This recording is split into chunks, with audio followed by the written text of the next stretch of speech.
What's going on, everybody? JB Wins and Dogon SS. We are here once again, kicking it with y'all on this New Year's Eve. We hope everybody is enjoying a festive and relaxing holiday period of time of the year before the grind resets at the top of 2025. So hopefully you've been able to get that R&R in as we gear up to crush it for another year, man. So much appreciation to everybody who has been joining us along for the ride. Shouts out to everybody who's been hitting that like button, subscribing to the channel, leaving those comments, letting us know where you think we went right or wrong with any of our thoughts on any of these various topics. We certainly appreciate it as we continue to produce this logical content.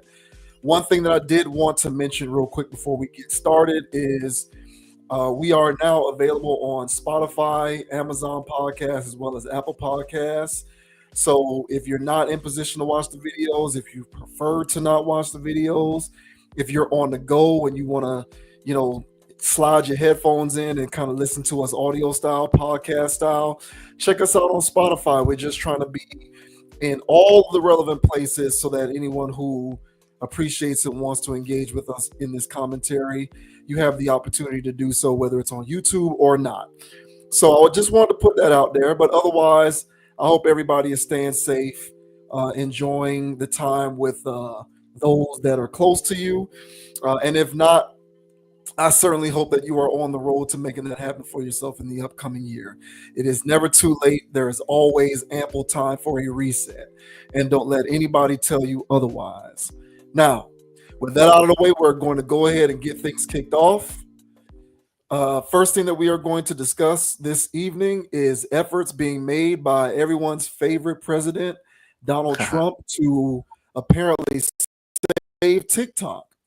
So for anyone who is unaware, the Joe Biden administration has put forth a potential ban on the social media app TikTok if it doesn't divest from its parent company, which is Chinese based, and allow an American based, or I guess a non-Chinese based company to take over that mantle of having the majority stake in the social media giant.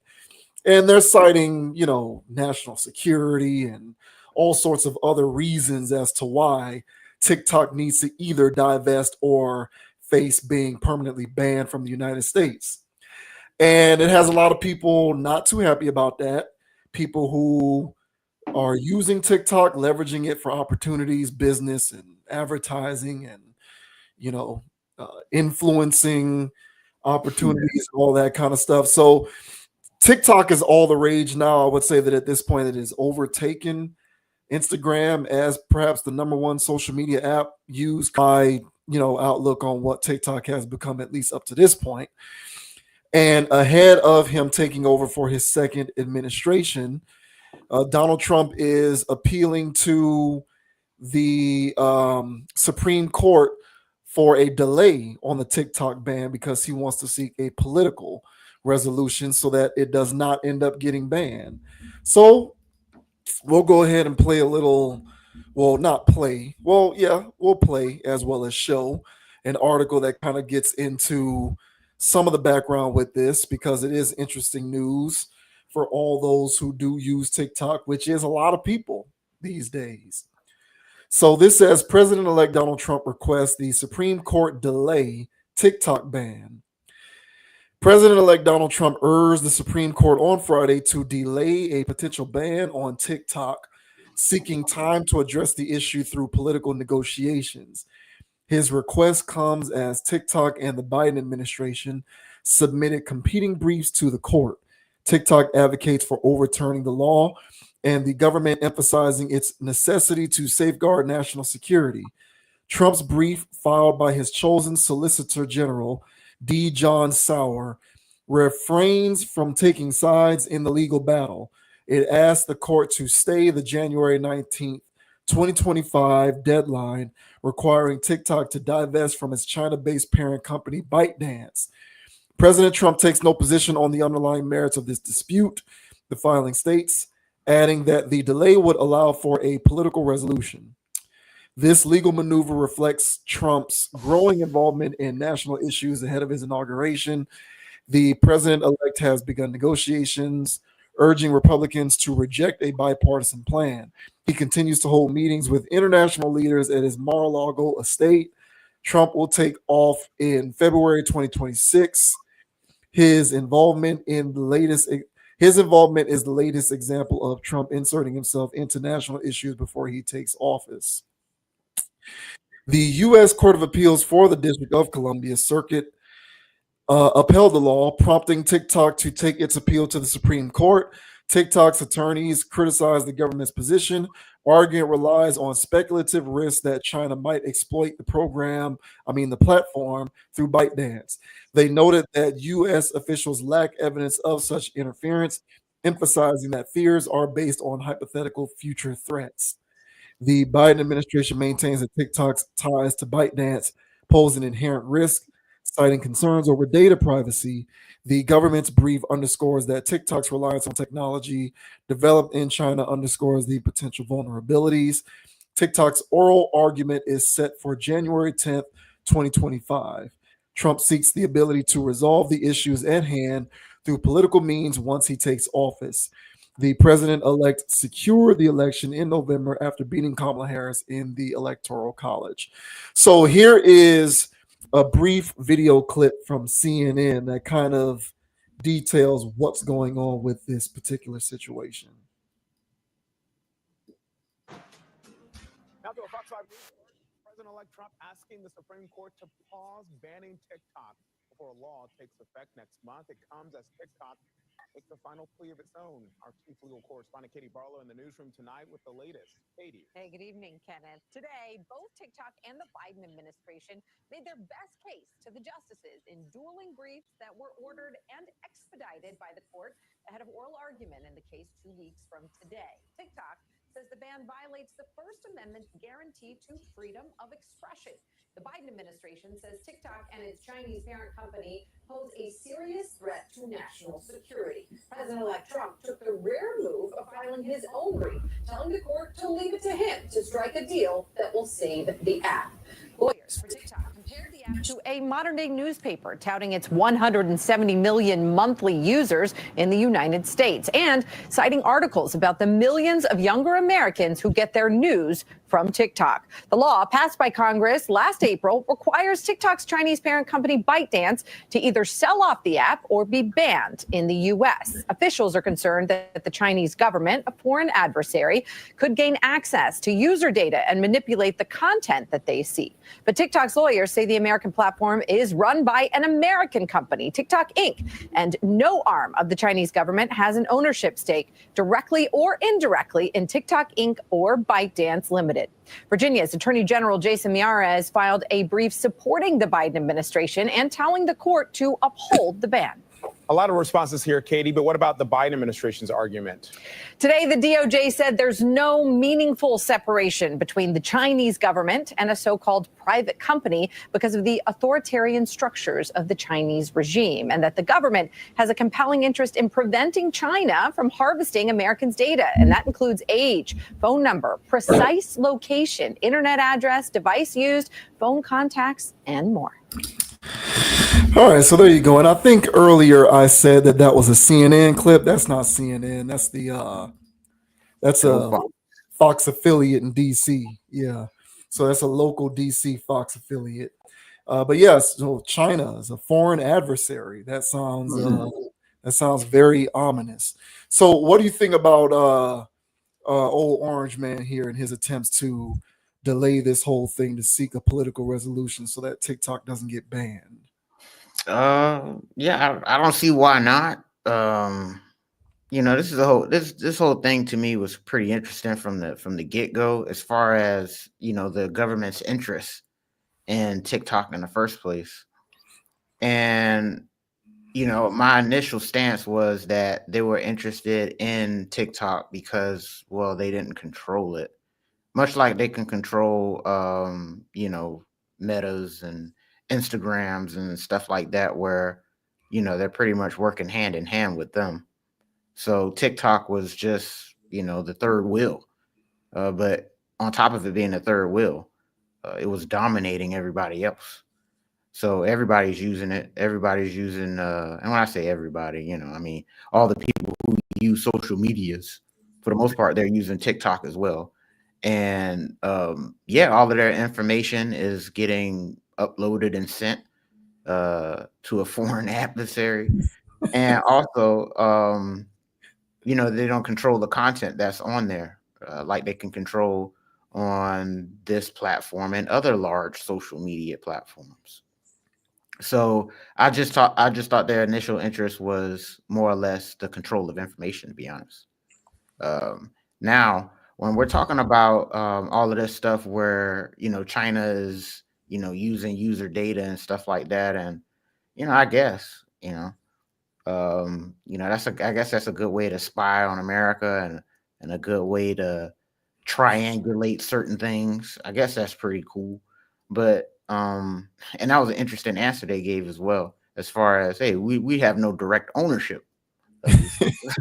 But it's like, okay, bro, Yeah.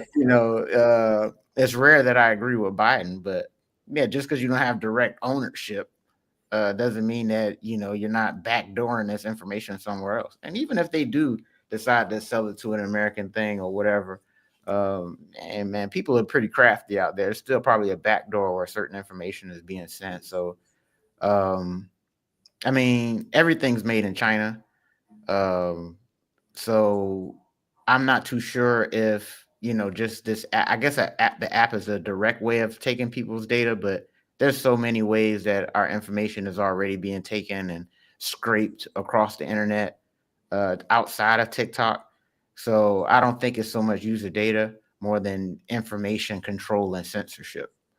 So what are your thoughts, man, on the potential TikTok ban? Trump out here trying to save the day. What are your thoughts, man? I think this perfectly exemplifies the enigma that is Donald Trump. The ideologues, the people who live life through the lens of ideology can't fathom any particular reason why anybody would want to support and or vote for an individual such as him. But he clearly has a lot of support. And he has a lot of support not just from people who are knowledgeable or lack thereof, depending on who you're talking to about politics, but the common everyday person. He appeals to these individuals. And I think this is a part of the reason why. It's because he is front and center saying he doesn't, or not necessarily saying, but showing through actions such as this, that, TikTok being banned isn't something that he's in favor of. Just like, he appealed to a lot of people when he went on the record talking about how a lot of politicians are able to game the system in order to make money and keep the common everyday man down. And the reason why he knows that a lot of politicians are doing it is because he does it. So it was interesting that when he said that, because on the one hand, a lot of people are saying, damn, bro, you just admitted that you utilize the same channels to essentially keep yourself up here while everyone else stays down here as every other politician. But the mere fact that you admitted that you do it to throw the rest of these shiesty politicians under the bus kind of makes you look a little bit more favorably in our eyes. So he represents a unique enigma. It's why people gravitate towards him, even though a lot of ideologues would suggest that he's the worst kind of human in the world. And at the end of the day, like, commerce is commerce and capitalism is capitalism. I'm pretty sure there are a lot of people who don't like what he stands for ideologically, but they're also making money off of TikTok. Like, I'm pretty sure there are a lot of these moderate leftists or far left people. I'm pretty sure there's a lot of people who can't stand his individual traditional / conservative leaning politics. They might even believe that he's a bit extreme when it comes to that stuff. But a lot of those same individuals are probably leveraging social media to make money. And a lot of those people are probably leveraging TikTok to make money. So where does your politics end, and where does your desire for an open market, free market commerce type situation begin? because I'm fairly certain a lot of those people who can't stand his politics want TikTok to survive. And if it means continuing to support a lot of his endeavors in order to see that happen, their politics will be kicked to the side in order to ensure that their livelihoods can be sustainable into the future. And that's kind of where the rubber meets the road with a lot of this stuff for me. So it'll be interesting to see how it turns out. But I think at the end of the day, he appeals to a lot of people for stuff like this. You can feel some type of way about the stuff that he says and how he conducts himself behaviorally.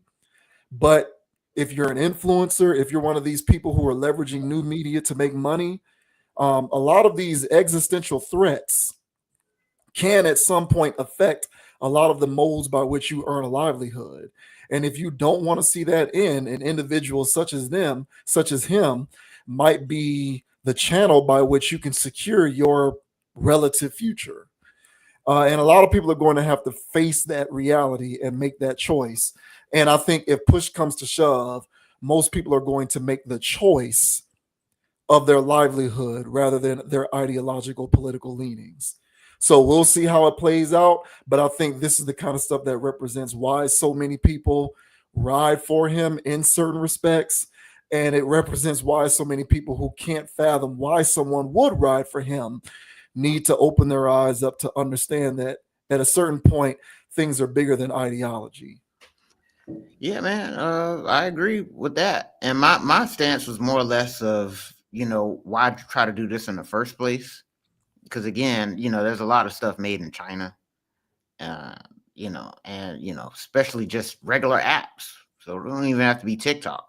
It could be just some Candy Crush type game that, Granny's playing. And, they're downloading and scraping information, listening, and all type of stuff. And it's not just TikTok. Right. Especially if you submit payment information. Right. Yeah. So there's all kinds of scraping going on. So for them to be talking about user information and even your location, it's like, woman, please. Okay. You know what I'm saying? Like, we all know that at this point. Even if we turn our location off, even if we turn our phones off, we know that these things could potentially still be listening. So, or tracking. So at this point of the game, man, whenever you have these devices in your hand, it's not really much you can do as far as having privacy. So for them to be concerned about, just TikTok doing data stuff and stuff, to me, I found that a little, it sound like an excuse. So, you have something to say? No, I'm agreeing with you 100. Yeah. I just think people, it's the China thing. Because I agree with you 100%. Like y'all have been, like most people, I don't know if people realize this or not, but you guys have been, and I include myself in this, I'm not above this, I've been doing the same thing. I've been forfeiting my data and privacy for years. For years. Is it any better that Meta is who I've been forfeiting my data to, as opposed to a company that created an app that originated in China, which is a quote unquote foreign adversary? Is that what makes a difference? Because like we've all been forfeiting our data for a very long time. For a very long time. And it's one of those things that's made me roll my eyes at a lot of conspiracy theorists who talk about what this piece of technology does. Comcast is doing this and the entertainment industry is doing that. And, the phone companies are doing this and Xbox and PlayStation and all of this other stuff.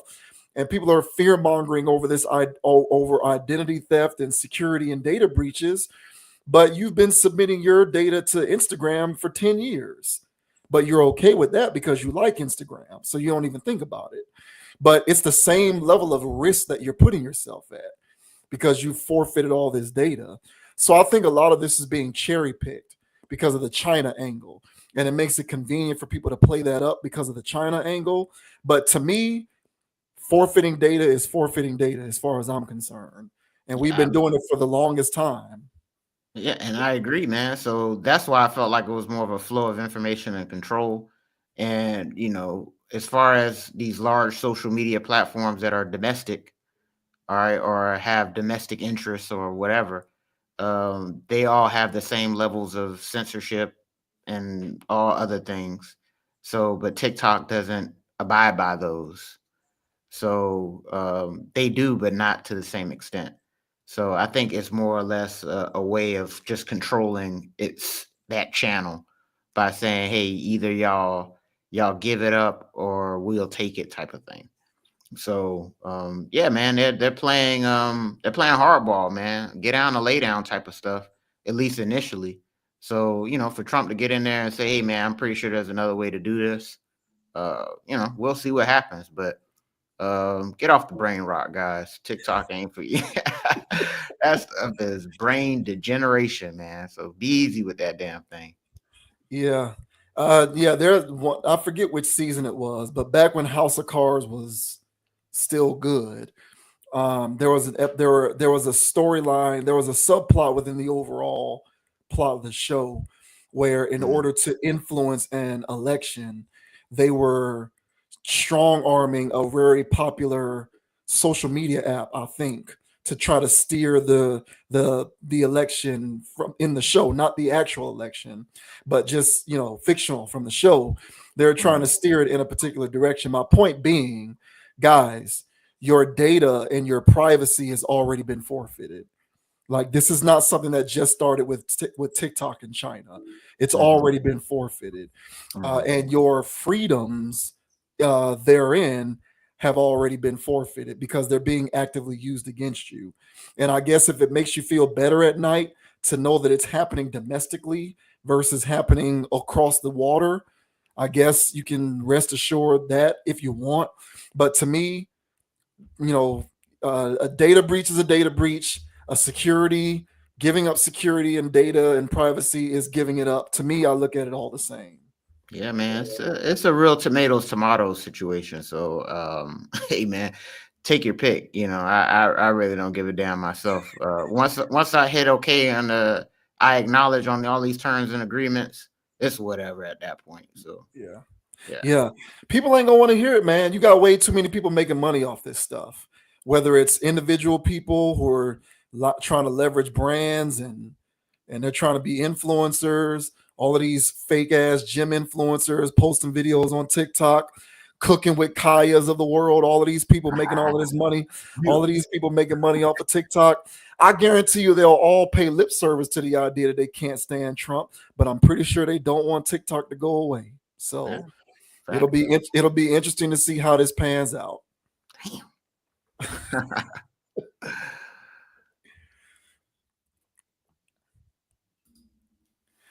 All right, next up we are going to get into the queen of the world, Mm, Beyonce, mm, and comments made by her old lady, her mother. mm. So Beyonce performed during halftime of the Ravens Texans game on Christmas. And she performed a lot of her country hits and did her thing with all of that. And apparently there were a lot of detractors on the internet who had stuff to say about it. And Beyonce's mother clapped back at the haters and came to her defense, basically saying that haters are going to hate. That's essentially what Miss Tina Knowles had to say about this. Okay, okay. So this says Tina Knowles defends Beyonce's NFL Christmas halftime show with fiery response to haters. Mm, Christmas Day is always a time to be thankful and happy. However, some folks were a bit bitter on the holiday while kicking back and watching some NFL action. Netflix broadcast a doubleheader featuring a matchup between the Steelers and Chiefs, followed by the Ravens and Texans. At halftime for the latter, Beyonce was tasked with keeping the energy high, and she did just that. Making it even more special for her was that she got to do it in front of her hometown fans. She performed a handful of cuts from her country project, Cowboy Carter, alongside Post Malone, Shabuzi, and daughter Blue Ivy. But as usual, some folks weren't too happy with the results. According to the Hollywood Reporter, people still are having issues getting on board with her foray into the genre. So they think she's a country star because she puts on some boots and a cowboy hat and makes up some kind of line dance. That's no country music either, one wrote. Barstool's founder, Dave Portnoy, even commented with some harsh words. Beyonce has been lost since Destiny's Child. That's kind of harsh. If there's one thing you don't do, it's that you don't play with the beehive. One fan responded to all the negativity with an empowering message about not listening to others trying to tell you who you should be or what you should do with your life. In short, the person wrote, irrespective of whatever you like Beyonce's music or not, irrespective of whether you like Beyonce's music or not, it is proof and motivation that no matter how undeniably talented you are, people will always have some negative ish to say. This got back to Tina Knowles, Beyonce's accomplished mother, and she echoed the sentiments of the fan to a T. My sentiments exactly. It is mind boggling to me that you would take your precious Christmas day and and watch a performance of someone you hate and you didn't think has talent so that you can go talk ish about it later. Tina went on, obviously, you are so obsessed, addicted, and secretly admire them, wish you could be them, that you cannot help but to watch and critique and comment and say dumb, ridiculous stuff that makes you look like a joke. So go to another channel when it's halftime, watch goofy cartoons or Bozo the Clown or something you can relate to and see yourself in. Said with love. Said with love. You go, Miss Knowles. So Tina Knowles is definitely on some LeBron. Everybody is going to go back to their miserable lives while I enjoy being rich and successful and doing whatever I want to do. She was channeling her inner LeBron with that. I hear. So, what do you think of what Beyonce's mother had to say in defense of her halftime show? Well, Miss Tina, I see that she went scorched earth on that one. You know what I'm saying? She cussed me out without cussing with that. She, although she was addressing the haters out there, self-proclaimed one over here. Unfortunately, I didn't fit in her little boat there. As far as I didn't take time out on my precious day to watch her perform. I didn't see it, so I didn't do that. And on top of that, on top of me missing it because I'm not obsessed with her. See, this is what I'm getting at. There's two types of haters out there. There's the haters that, you know, they are obsessed with the people. You know, because there's people out there that don't like LeBron content. I mean, like there's like I don't like LeBron content like all over YouTube. But those guys were low key celebrating his birthday because he turned 40. They were low key celebrating it. And I was like, this is a little weird. You know what I'm saying? Like, who gives a damn? So those people are a little obsessed, you know. And then there's the haters like me. there's the veteran haters, the ones that find so much disdain in these people that I avoid them at all costs. And one thing about Beyonce and her performances or whatever the hell she does, I'm not here for it. I don't care for. I've seen enough of her. Is my point. And I heard some of the songs from the album just to, you know what I'm saying? Let me see. Oh, let me see if she's actually doing this justice or is she trying to make commercial music. And so when I heard the album, I was not impressed. And I was like, okay, well, you know, this is what I thought. And I just went about my business. If it was good, I would have gave her props. But it wasn't to me. And so I'm sure her performance was, I guess, good, you know, because one thing she can do is perform. I never thought she could sing. I always felt like she was a studio artist that looked the part, and she did a good job as far as theatrics, as far as her performances are concerned, and you know, it gets a lot of people drawn into her energy. But to me, I wasn't fooled by any of it. So, Miss Tina Knowles, I see that you're defending your daughter, and rightfully so. But this hater over here, I don't like anything your daughter does. I don't like anything she does. I don't. I think she, as far as the landscape of R&B artists or artists that's been before her, she's a joke. Uh, she can't sing. And if you want to debate me on that, and I'm pretty sure, of course you're gonna have your daughter high, but if any of the Beehive wants to, gonna have her high as well. But I'll just speak for myself here, and I'll say that I'll take Gladys Knight, Aretha Franklin, all right, Anita Baker, Sade. I can go down. I can go down the list of people that have better voices than her. But one thing that Beyonce does do is she can twerk it up. Because Anita Baker and them wasn't doing that. The new age of twerking it up, Beyonce's got them beat. And so if you want to be the best, twerker of all singers, I think you got that held down. But to me, all this country stuff, just a cash grab, just a way to try to exploit another market. And I'm not here for it personally. So if there is something that Beyonce's got going on, I choose to not watch it if I can help it. And if I was watching that game, which I wasn't, but if I was watching it and she was about to go perform, I damn sure would have turned it off.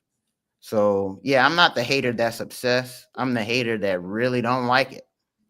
So what are your thoughts, man? Miss Tina Knowles clapping back. Now she's defending her daughter. You know what I'm saying? But hey, she got me twisted. What are your thoughts, man, on what Miss Tina Knowles had to say? Yeah, I don't blame her for defending Beyonce. I don't defend her. I don't blame her for defending Beyonce, and I'll also say that she's right about one thing. No matter what you do, people are going to complain because I think people enjoy being able to complain. Mm-hmm. I don't think people want their problems to be solved. I just think people want to reserve the right to continue to complain about them. I think humans get like a cathartic release from bitching about stuff. They just like being able to do it. So you can wake up, like they can wake up in the morning and all of their problems can be solved. They'll find the next problem to complain about. Absolutely. So she's right on that front. People don't really want their problems solved. They just want to continue to complain about them. If a movie sucks and they remake it and it's good, those people who complain about the first movie sucking, if it's remade good for all the reasons that they said it should be made good, they'll just find something else to complain about the good version for. So that's just what people have become now, as we are increasingly microwave with the way that we consume information. People's low attention spans. No one actually wants to solve problems. People just want to complain about them. I firmly believe that. So from that standpoint, I do think she's right. Beyonce could have been perfect in the eyes of all of her detractors. Those same detractors would still have said something negative about it because people just like complaining about stuff. Yeah. They also to comment on individuals in your position, because this is how I feel about LeBron. I will defend myself to the death against the idea that I am a LeBron hater. I don't consider myself a LeBron hater. I think that I am completely logical in my criticisms. If they are legitimate critiques, those are my opinions. You can agree to disagree, but I'm not flamingly hating on the guy and disgusted by his existence. I have legitimate critiques. That doesn't make me a hater. It just means I don't agree with you who worships the ground he walks on. So you use the word hater, and I know you were being tongue in cheek, but I don't consider you to be a Beyonce hater. I just consider you to be someone who's not in the Beehive. And if that inherently makes you a hater, then so be it. Right. We definitely live in a world where it's all absolutes. You're either all the way in or all the way out. Like we've removed the nuance from any equation. So if I don't say LeBron is the greatest player ever, then it must mean that I am a LeBron hater. So I get all of that, but I'm just speaking up on your behalf. You're not a hater. Furthermore, I will also say this. I think part of the reason, and I've said this before, so I'll just echo it again. Part of the reason why Beyonce is getting flack for the Cowboy Carter project and the music therein is because there are individuals who genuinely have an admiration and appreciation for country music who view it as a gimmick. And I think to all those who defend Beyonce along the lines that she's in this and she did this well. I think you should do yourselves a favor and make sure that you give that same energy to other Black country music artists. That's my only critique with this. My only critique with everybody who's gonna ride and die for Cowboy Carter, those will be the same people who can't name another Black country music artist outside of Beyonce. And these are people who have been making country music for years, who it's in them, like it's in their soul. They're not renting it for a night. Like they've been doing this for years. Like they've been wearing the cowboy get up and they've been wearing the bell bottoms and they've been playing the guitars and they've been doing those melodic tunes. They've been doing it. And a lot of people from our community who love Beyonce have not been paying attention to those individuals. So for me, the one solace that can come from all the attention that Beyonce is getting for Cowboy Carter, hopefully can lead to more attention and eyeballs from people who otherwise haven't been paying attention to country music, a genre which Black people helped to create, which a lot of us don't know about. So if you feel some type of way about Cowboy Carter and you want to stick it to all those who are hating on Beyonce, my recommendation is go ahead and start streaming Britney Spencer. Go ahead and start streaming Mickey Guyton. Start streaming Kane Brown. Start streaming Raina Roberts, Willie Jones, all of these people who are Black who have been making country music for forever. If you really want to show those lames out there that all of their Beyonce hate is going to go unnoticed because we're here to stay, you should also listen to those other Black country music artists because they've been doing it at a higher level than her for longer than her, and they deserve your attention just as much as Beyonce does. I mean, good luck with that. I don't think that's going to be a thing because it's kind of like, has there always been breakfast food out there? Absolutely. There's places that specialize in just making breakfast. And then there's people that's addicted to Taco Bell. And then people that was addicted to Taco Bell who just didn't eat regular breakfast at breakfast spots. But now Taco Bell's got breakfast. So they're going to be eating their eggs and whatever taco breakfast sandwiches and going crazy with it.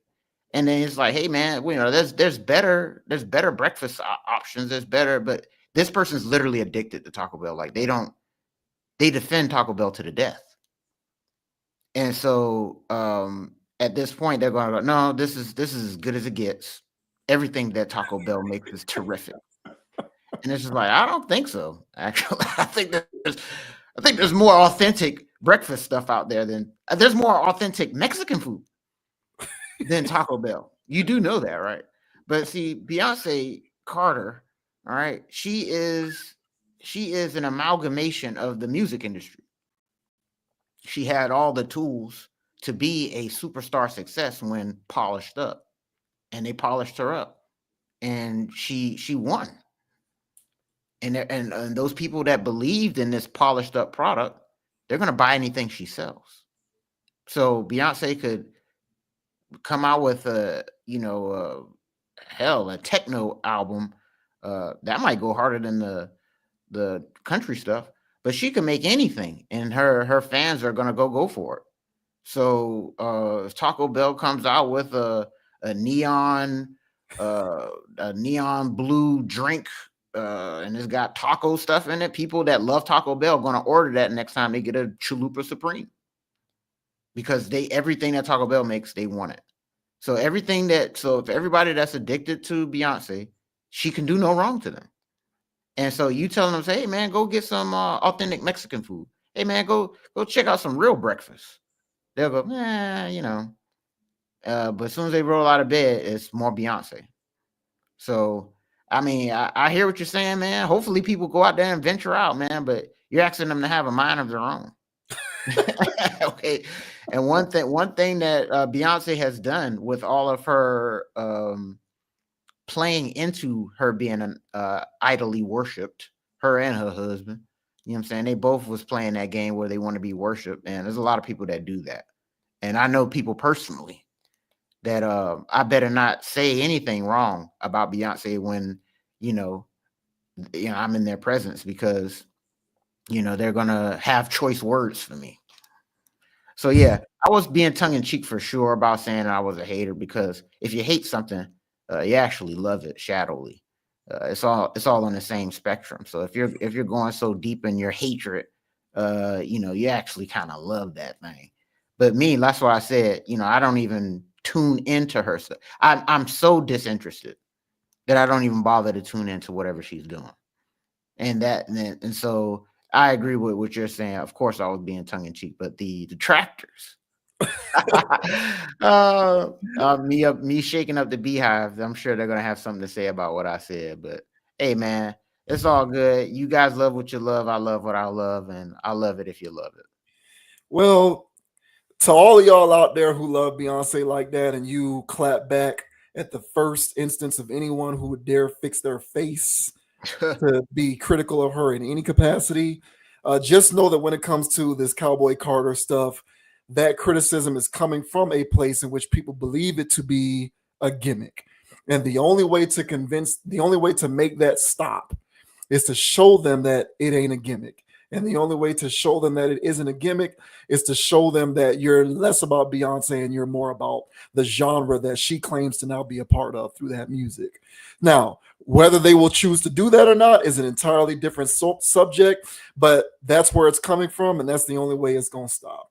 But I do kind of think that, much like the way that people are almost addicted to complaining. I also think people are addicted to clapping back at the complainers.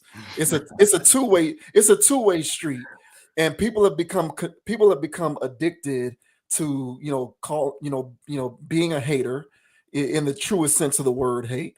But I also do think that people have become addicted to calling out the haters. Showing the haters that they don't mean anything, that they're nobodies, they're nothings, that the hate ain't gonna stop me. People have become addicted to doing that as well. So there's a lot of catharsis going around.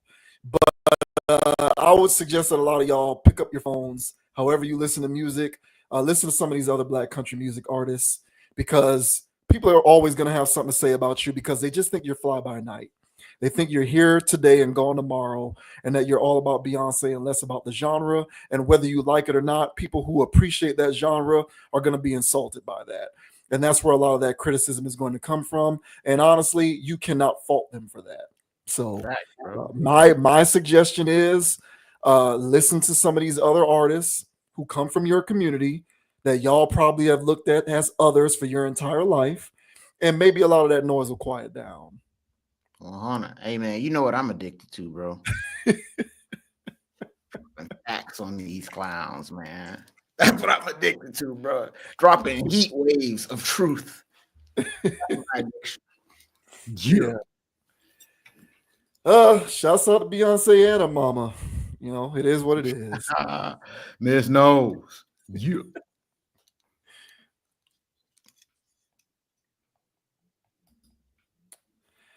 Oh boy. So here we go again.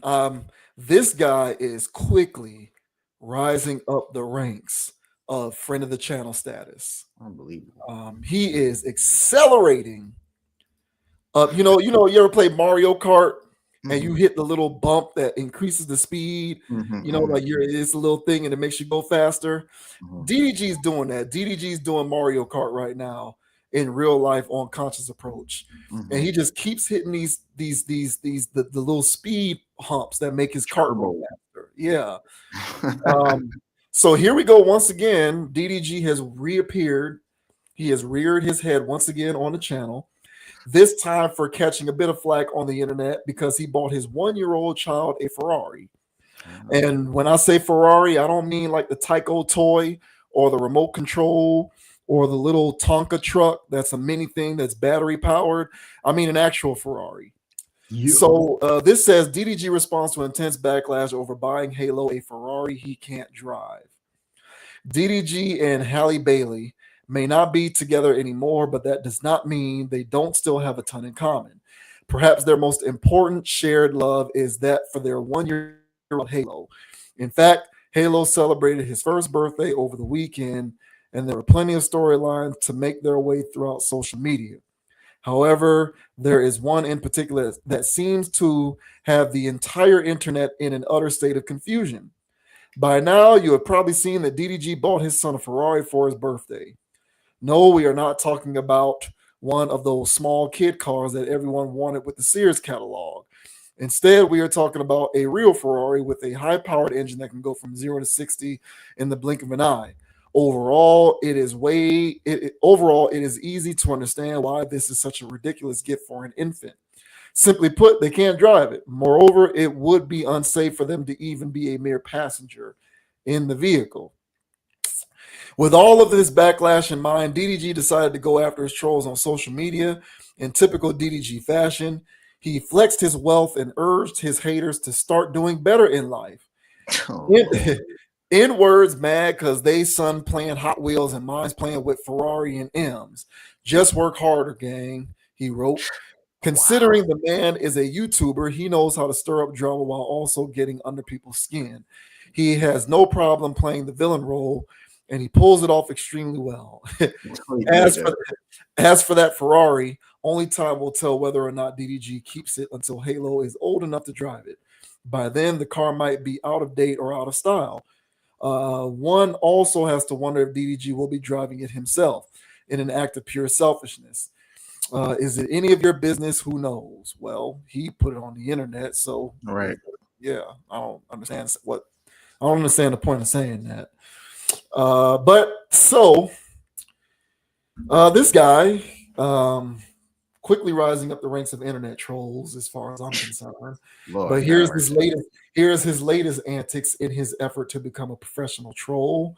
His 1-year-old son is now the proud owner of a Ferrari. So what do you think about that? And what do you think about his response to the haters? A very Tina Knowles-esque, I would say. Well, I mean, this is now. See, Tina was doing a real defense of her daughter, real old school. Like I said, cuss you out without cussing type thing. This here is just straight up trolling. This is. Oh yeah, I'm going to flex by buying my son that can't even walk a Ferrari. And then, of course, people are gonna get mad about it. And then I'm gonna just, flex even harder. Like, to me, so there's two things going on here. A, yes, he is trolling. But B, it's not because he's choosing to troll. It's that he can't see anything else outside of what just happened. Like that's his only gear. Like he really bought a Ferrari for his son because I'm gonna piss the people off with this one. That was his only train of thought. A wise man can play a fool, but a fool could never be a wise man.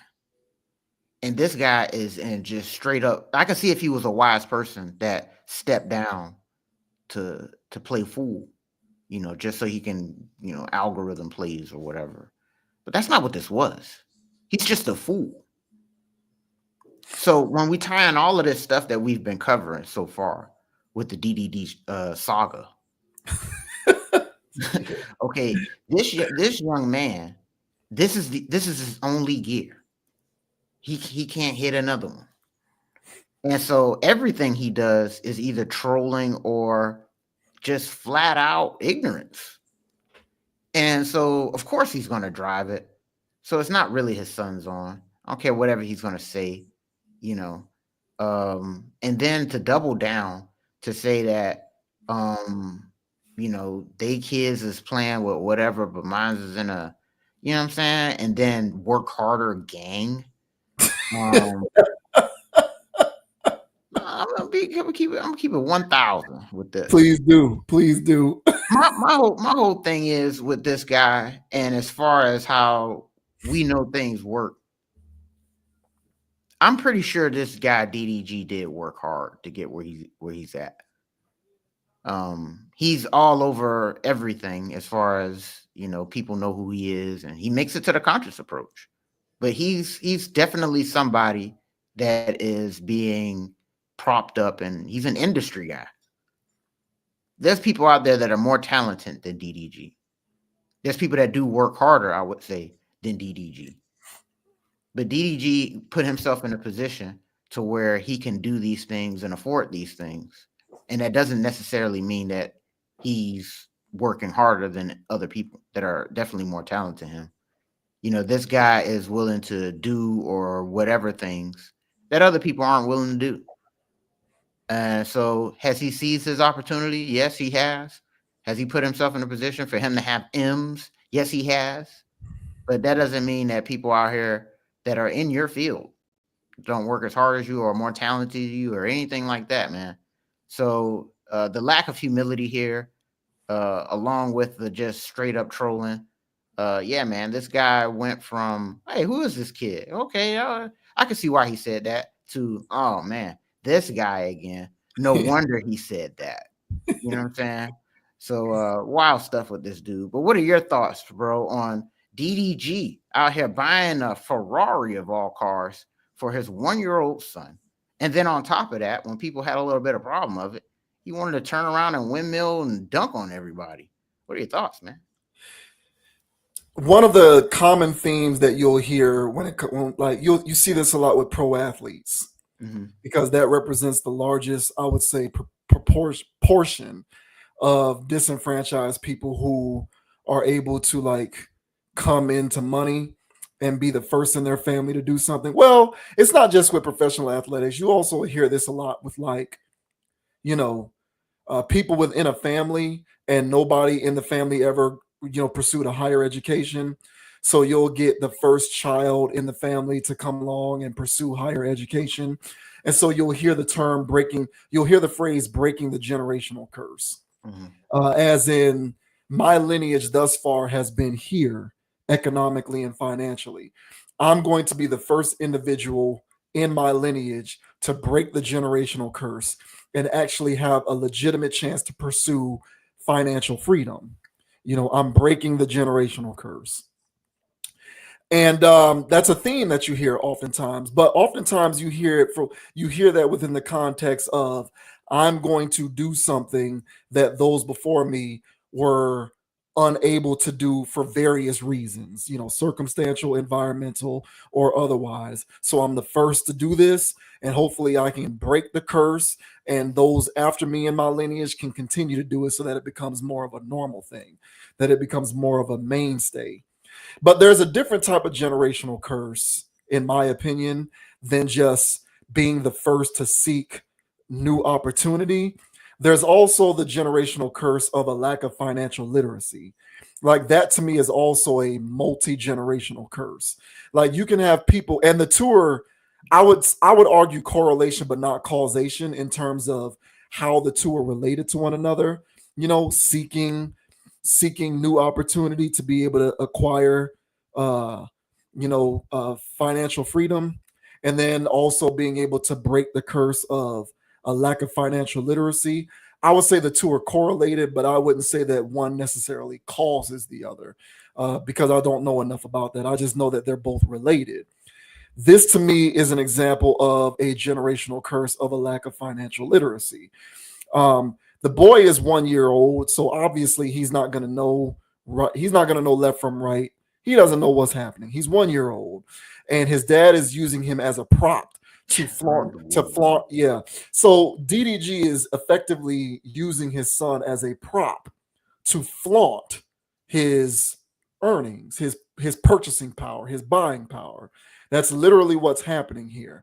But what I think is subconsciously taking place is the perpetuation of a lack of financial literacy from one generation to the next, that next generation being his kid. And I kind of feel like you're walking on eggshells by doing stuff like this, because if you really wanted to flex on people, like this is just me personally. Yeah. I don't really care about the fact that you bought your son a Ferrari, because I understand the value of, I know what like wealth looks like, and wealth looks like appreciable assets, not those that depreciate. Right. And a Ferrari, as cool as it is, depreciates the minute you buy it. The same way that all cars depreciate the minute you buy it. So to me, that's not a flex, because you're flexing something that immediately depreciates in value and will continue to do so over time. So if he were to go on social media and talk about how he bought his son this priceless piece of wall art, I'd be like, damn, that's pretty G. If he said that he bought a plot of land that he put in his son's name, I'd be like, that's pretty impressive. Bro did his thing with that.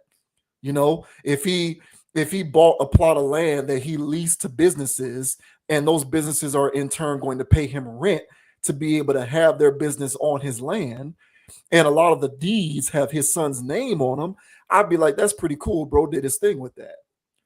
But this momentary thing where you're flexing on the internet by using your son as a prop to show off your purchasing power, to me, that's nothing more than rapper talk. Exactly. Like, you could have did that in a rap song and I'd have the same reaction, because that's what you're doing here. You're being a hip hop guy. I don't care about any of that. To me, all you're doing is exemplifying your lack of financial literacy. And all I can do is hope that your son doesn't follow in your footsteps, because something tells me that as his child gets older, so long as he continues to be an active participant in his child's life, he's going to keep doing stuff like this because that's his mentality. Mm-hmm. So, you know, I hope he gets a momentary cathartic release from being able to flex to all his haters online by showing them that he was able to buy his son, quote unquote, because I agree, it's really his car.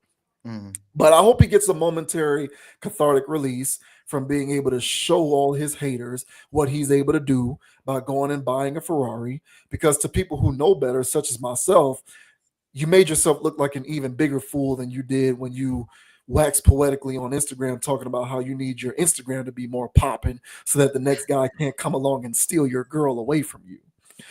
So good luck to him. He continues, in my opinion, to perpetuate ignorant mentalities, and hopefully he figures it out. But who knows if he will. And honestly, and well said, bro. And what this young man is doing, and that's what I'm saying, like, for him to be out here with the flex game and just telling people that, oh, yeah, you need to work harder. Well, there's people out there, like I said, that do work hard, that are talented people, and they're good at what they do. But they weren't willing to do what this guy has done to get to where he's at. And one of the reasons why he is out there and promoted and on all people's feeds is because he does dumb stuff like this. And he promotes the generational curse. And he's not against it. Because if he was anti, curse, he wouldn't be in people's feeds. He wouldn't be in people's algorithms.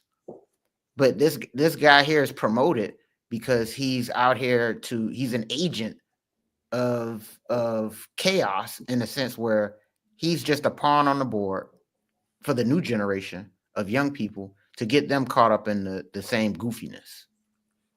And so that's what I'm saying. So there's no high level here, like the article is trying to imply that, he's out here. There's no high level thought here. He's a pawn on the board and he don't know it. And he's out here promoting and perpetuating a generational curse that he don't know about. And he's just out here just being ignorant and doing dumb stuff and saying dumb things. And so, yeah, man, I don't care for this. DDG has worked his way into the doghouse. Okay, although he's you know what I'm saying, a friend of the show, he's also worked himself into the doghouse here. And, who's more in the doghouse, DDG or Fat Joe? Damn, that's a good one, because I forgot about his lying ass stuff. I gotta tell you what, man. Both of them, I can't. That's like saying which one's your best child. They're both in the doghouse, man, because they're both doing the same damn thing. I guess Fat Joe's deeper in it because he's just an idiot too. He's an idiot too. I can't even give him credit for being outside of pawn on the board, because he's just a pawn too, and he don't know it. He's just an old pawn. So both of them belong in a doghouse. They're both in there sharing the damn same cot in there. So yeah, man, kick rocks, DDG. And point well taken, man. Using your infant as a prop is that's low grade flexing, bro. That's bottom tier. Yeah. To shart on everybody else who doesn't work hard, quote unquote. What's that, man? Yeah, it's silly because you're right. There's people who are just as talented who work just as hard, and they did not, essentially want to sign up for becoming industry. Yeah. Mhm. Yeah, I mean, yeah. Hopefully he figures it out. But I think we have perhaps reached the point where it might be time to, at least for the time being, retire DDG from the channel. Oh But we'll no, see, he's because not. that's the thing. If he does something else that's just so worthy of being used as a case study for commentary here, I can't help it. We're gonna have to use it. So we'll see what he does next. We gotta cancel out. Yeah, he gonna do what he does, but you know what I'm saying? We gotta cancel out the bad vibes. So yeah, if he comes out with something else, man, we'll come with our energy to neutralize it. That's for damn sure. Yeah. Good luck, bro, because I'm pretty sure you feel real good about that flex move, but to me you just look like a clown again, bro. Hey man, good luck, Halo, man. You got your work cut out for you, young man. Yeah. Halo is literally going to go cry in his Ferrari. Yeah, seriously.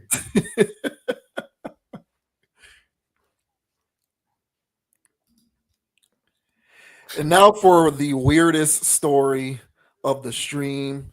This involving a hip hop guy, Finesse 2 Times, who is apparently beefing with a young boy who is apparently an artist himself, who is being called his son. But fact check us on the actual relationship between these two. Yeah, I'm not exactly sure whether they are blood related father and son or not. But the situation is kind of wild because you have grown man Finesse 2 Times who is actively engaging in a social media tiff with this little kid, literally. And people are reacting to it because it really just is exhibiting clownish behavior on all fronts. Well, really on Finesse's front, because the boy is just a kid. Literally, like the kid is literally a little kid. Mm-hmm. So this says beefing with the kid is crazy. Internet reacts as FNG King reveals Finesse 2 Times has been texting and calling nonstop. The ongoing feud between rapper Finesse 2 Times and his son. See, the article calls him his son. Mm-hmm. So I don't exactly know what's going on here, but I'll just read it as is. The ongoing feud between rapper Finesse 2 Times and his son, FNG King, has garnered many fans' attention. Recently, FNG King posted a video of his phone screen displaying several texts from his father. He claimed that the texts were part of an endless stream of calls and messages from Finesse 2 Times and allegedly contained strange comments such as, "Tell him bring they bad ass son, free kill, free body. Well, I guess we gonna see when an MFer come to that address." Later, the entire thing was uploaded on Instagram on December 27th by Say Cheese TV. The feud started after FNG King claimed on Instagram on December 24th that he allegedly fled from his father because the latter reportedly attempted to influence him by using drugs and guns. Additionally, he further alleged that Finesse 2 Times was reportedly abusive and conniving. He also allegedly gave him drugs and used tote guns around him. His father allegedly smoked in front of him. Meanwhile, once King's clip went viral on Instagram, netizens took to the comment section of Say Cheese TV's post on December 27th to express their opinion about the whole thing. Many made fun of the rapper, as one said that beefing with a child is crazy. Others also preached to the choir. One said that a 40-year-old beefing with a 12-year-old is wild, while another noted that Finesse 2 Times allegedly can't win against a kid. So there are some of those reactions there. Others also said the same thing, as one tagged the entire feud as diabolical, while another one sarcastically asked why people take Finesse 2 Times seriously. For FNG King and Finesse 2 Times beef took a new turn as new alleged information came into the limelight. King made several claims against his father. As per the same video uploaded on Instagram by Say Cheese TV, FNG King alleged that the rapper tried to reach out to him. He also said, Why a 40-year-old man texting me like this? 40-year-old man, bro, texting, doing all this. Look at him, man. I got this many times. N-word's gonna call me, bro. No call. I did. He further continued, it's all how many times anyone calls me, man. You 40-year-old man, and you texting me talking about this, and you hating on my N-word hustle, man. You don't want to see no N-words. You don't want to see no N-words, Shy, and I get it, bro. And then concluded the video. That's why God got me, man. You ain't gonna never make it. You ain't gonna never make it, man. And I ain't saying it in a bad way. I hope he makes it. I just hope it's like being successful. But man, this is the way he takes me. He's very conniving. The article says convincing, but what he said in the video is conniving. So here's some of this nonsense. You don't send your kids nothing, and you be beating on sugar. You beat on sugar, and you have sugar over there crying whenever you go cheat on her. Let's keep it real. Hold on now. I gotta just think, like, let me just think in my mind for a second. Then you got mad. You took the chain when I went out with Bag them. You told me stop going to the locker room with Bag them. You was hating on Bag them. Then when I tried to go in the locker room with Fat them to see my Bucky, shout out to Bucky forever, my brother, we locked in. You was hating on Bag them, like, hey man, stop going in there with them. And I think y'all remember I went out with Bag at a Houston show, and he was like, why is you going out with Bag? Like, who you is, you prick? You want to go be with us? Like, that's the type of time that he be on. And y'all, that's why I left away from around him. Half of the people who left away from around him know that he cut though. And y'all, But wait, there's more.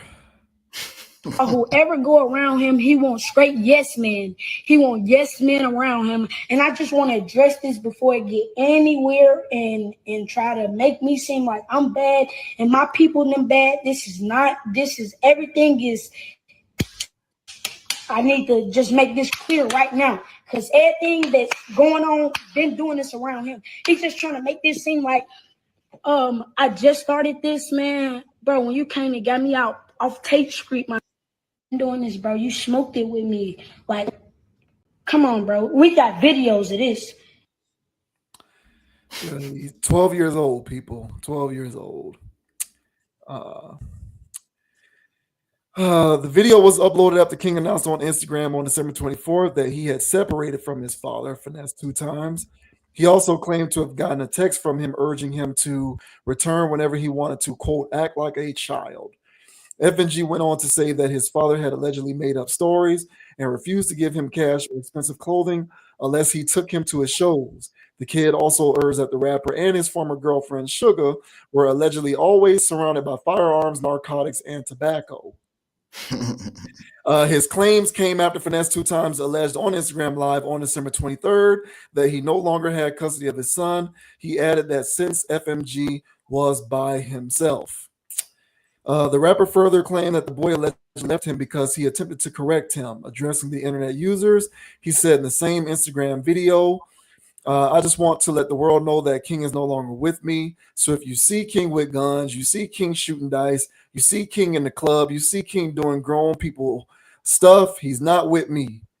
So there was another video. It might be this. It was right above it. Yeah, that one. So here's Finesse 2 times trying to give his side of the story. King ran away from me.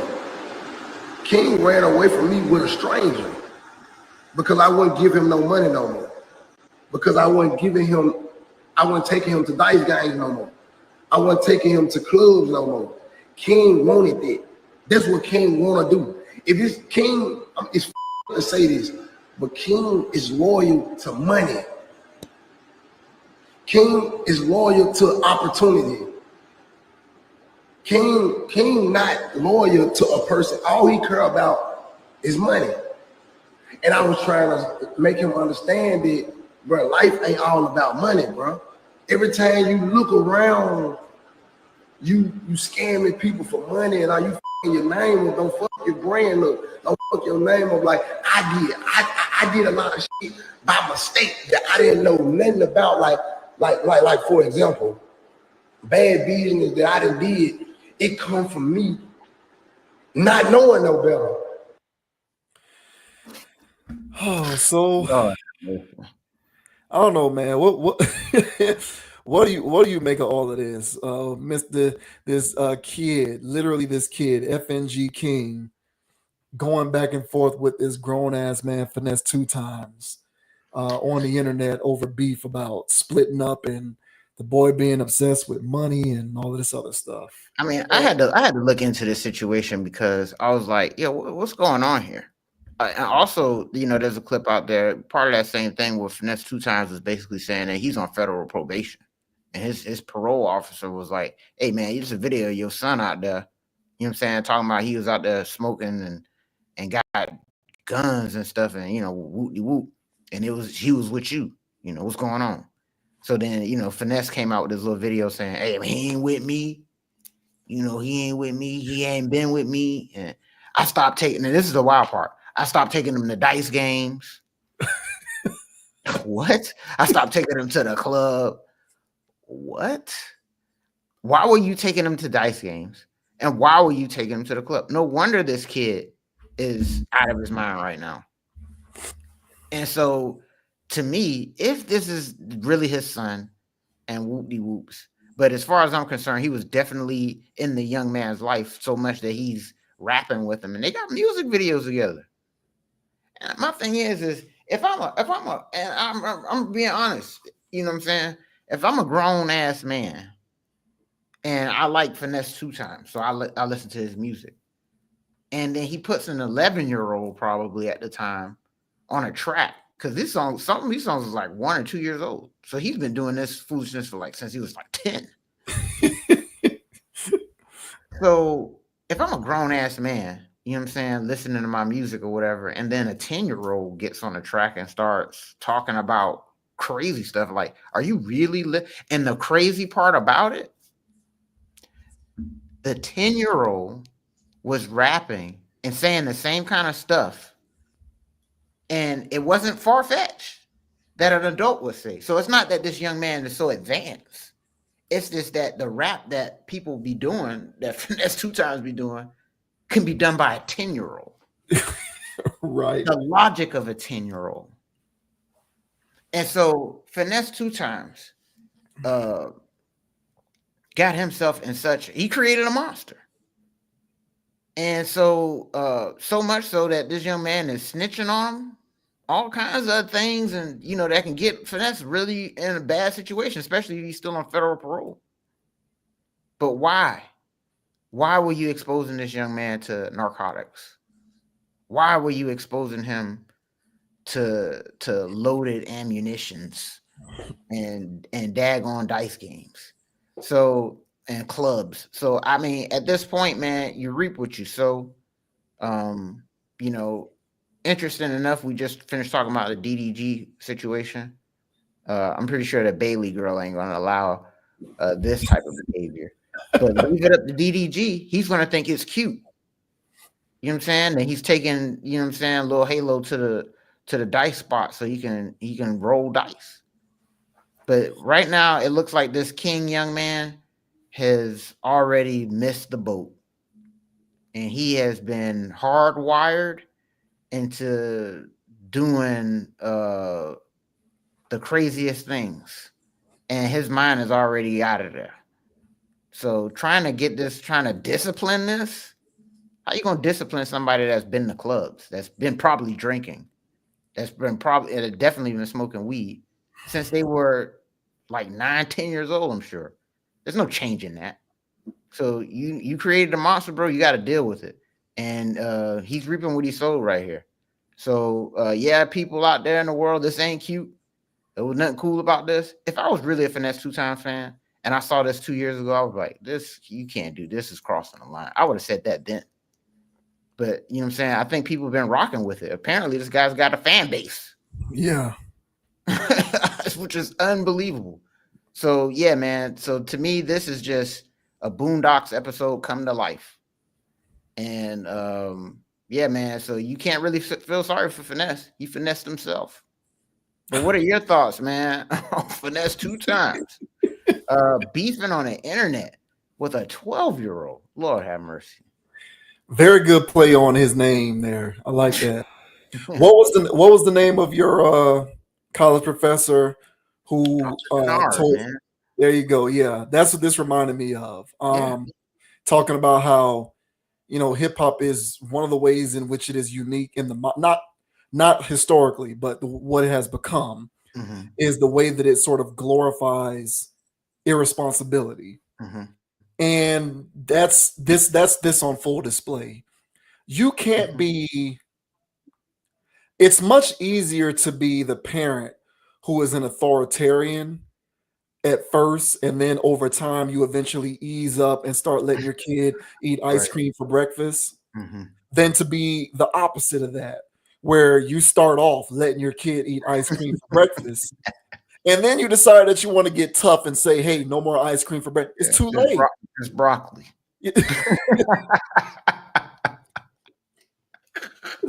like, bro, it's too late. You cannot start off giving your kid ice cream for breakfast and then try to enforce, broccoli and spinach. It's just not gonna happen. Mm-hmm. Like, you have to start off with broccoli and spinach, and then over time, as you instill responsibility, then you can loosen up the reins. All right, fine, whatever. Mm-hmm. But to do it the other way around is just not going to work. The kid isn't going to respect you.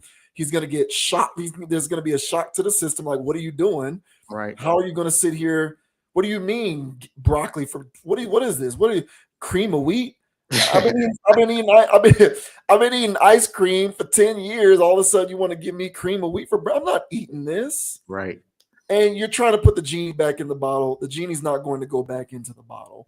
But that's the environment that has persisted, which sort of necessitates an individual doing things in that manner, where you're giving the kid ice cream for breakfast right off the bat. Mm-hmm. It's that sort of glorification, of it's a lack of admonishing the consequences for popularizing irresponsible living. It just is what it is. And to Finesse 2 times. He's 32 years old. I looked that up real quick. He's 32. But as we see we just talked about DDG, who is almost 30 him damn self and doing childlike things. Right.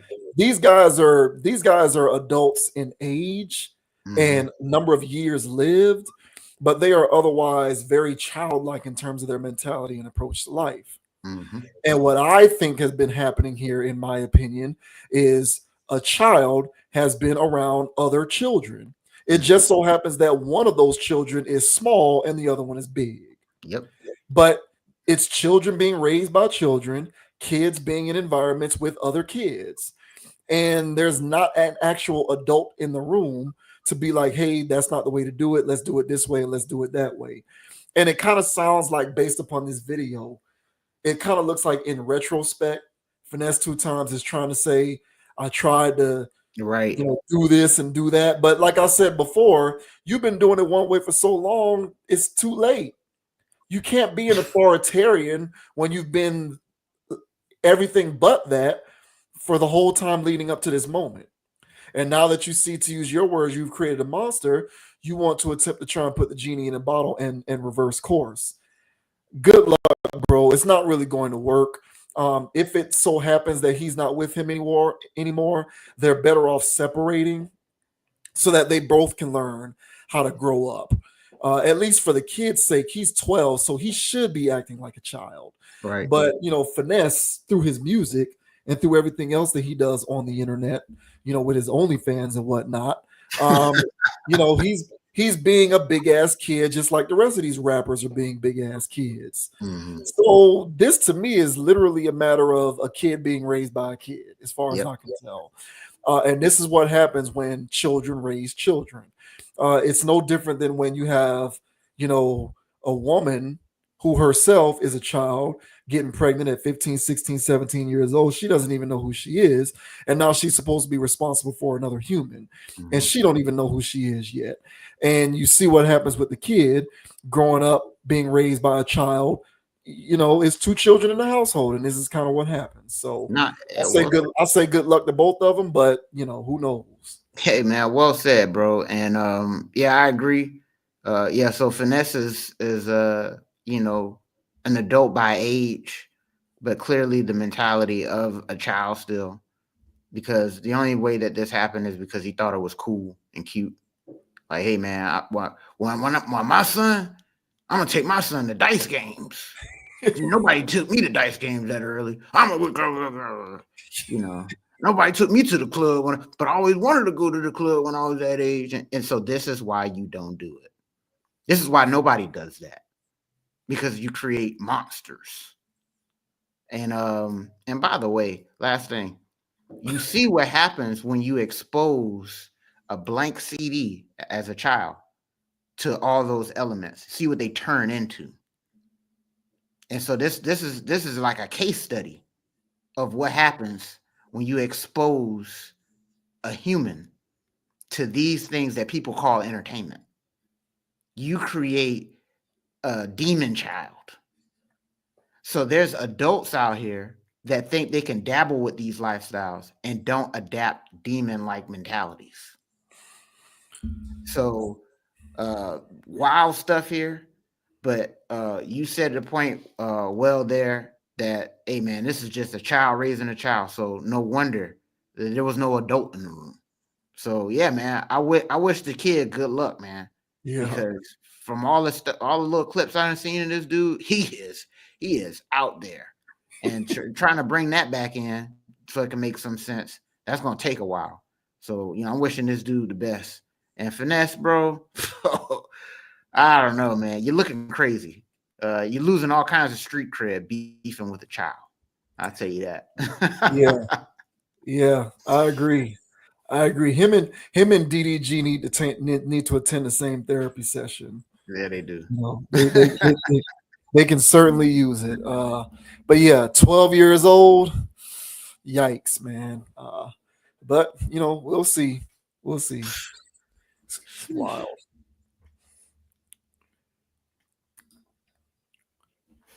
And now we have Charleston White, who has had some choice thoughts on everyone's favorite WNBA lightning rod, Angel Reese. So Charleston White was a guest on Jeff Teague's podcast. Jeff Teague, former NBA player. I think his best years were with the Hawks. He now hosts a podcast called The Club 520. Charleston White was a guest on the show. Charleston White basically said certain things about Angel Reese, and I guess via association, Jeff Teague and his show is getting the flack on the internet for allowing Charleston White to say this or publishing the content. But Charleston White was basically saying that he feels like Angel Reese is a streetwalker, or rather she is a wannabe streetwalker. He said that he doesn't think Angel Reese actually wants to play basketball, that he thinks she wants to be a streetwalker. And she'll be starting OnlyFans soon and all of this other kind of stuff. And the internet is mad at Jeff Teague and the podcast for those comments. They felt like they should have put a muzzle on Charleston White. But I watched the video and I felt like they were basically disagreeing with him. Right. But they're not going to censor the guy, and they're not going to not air the episode. So I don't know what you want them to do. But this says Jeff Teague under fire for airing Charleston White's inappropriate Angel Reese comments. The Club 520 podcast, hosted by Jeff Teague, DJ Wells, and Bishop B. Hen, recently invited Charleston White as their latest special guest, and it didn't take long for the conversation to stir up some controversy. Moreover, all these individuals came under fire for White's sexualizing comments about Chicago Sky forward Angel Reese, suggesting that she should do OnlyFans and dunk in some panties. I think Angel Reese want to sell sex, he remarked at one point. This not only got the social media commentator in hot water, but also put the Club 520 crew in the crosshairs. It's sadly not the only similar narrative that the WNBA star has faced. Just don't talk about the W if you can't even pretend to respect the people involved. NBA and WNBA reporter Nikias Duncan expressed regarding the Charleston White and Angel Reese controversy. While Jeff Teague and company were not the ones who made the inappropriate comments, people online scolded them for laughing along despite their attempts to redirect the conversation and for sharing this kind of sentiment on their platform in the first place. Apart from that Angel Reese controversy, Charleston White's appearance on Club 520 also held some interesting claims about a planned Joe Budden interview. Yeah, Joe Budden had booked me in word, he remarked, but then I made some comments about Cassie and Diddy was getting high, freaking effing and fighting like most people do in the ghetto. Yeah, he ain't want no interview with me after that. So Joe Budden pulled from the podcast. I didn't push the Charleston White interview because of his Puff comments. Puff is grown, Budden responded via Twitter. I rescheduled because he was talking about someone's dead son right after he was murdered. It was too fresh for me at that time. Peace and love to all. Meanwhile, Charleston White doesn't hate on every athlete out there as he recently defended Travis Hunter amid the drama with his fiance. But it's clear that Angel Reese's comments went too far and caused a lot of negativity. Conversations like these almost always talk down on their subjects, and those with respect for the WNBA have had enough. So all relevant links, of course, will be in the description of this video. To not risk being flagged for copyright, I'm not going to play the clip from that particular show because they are popular and they do have a lot of followers and subscribers. But you can definitely hit the link and actually see the clips in this article for yourself of what Charleston White had to say there.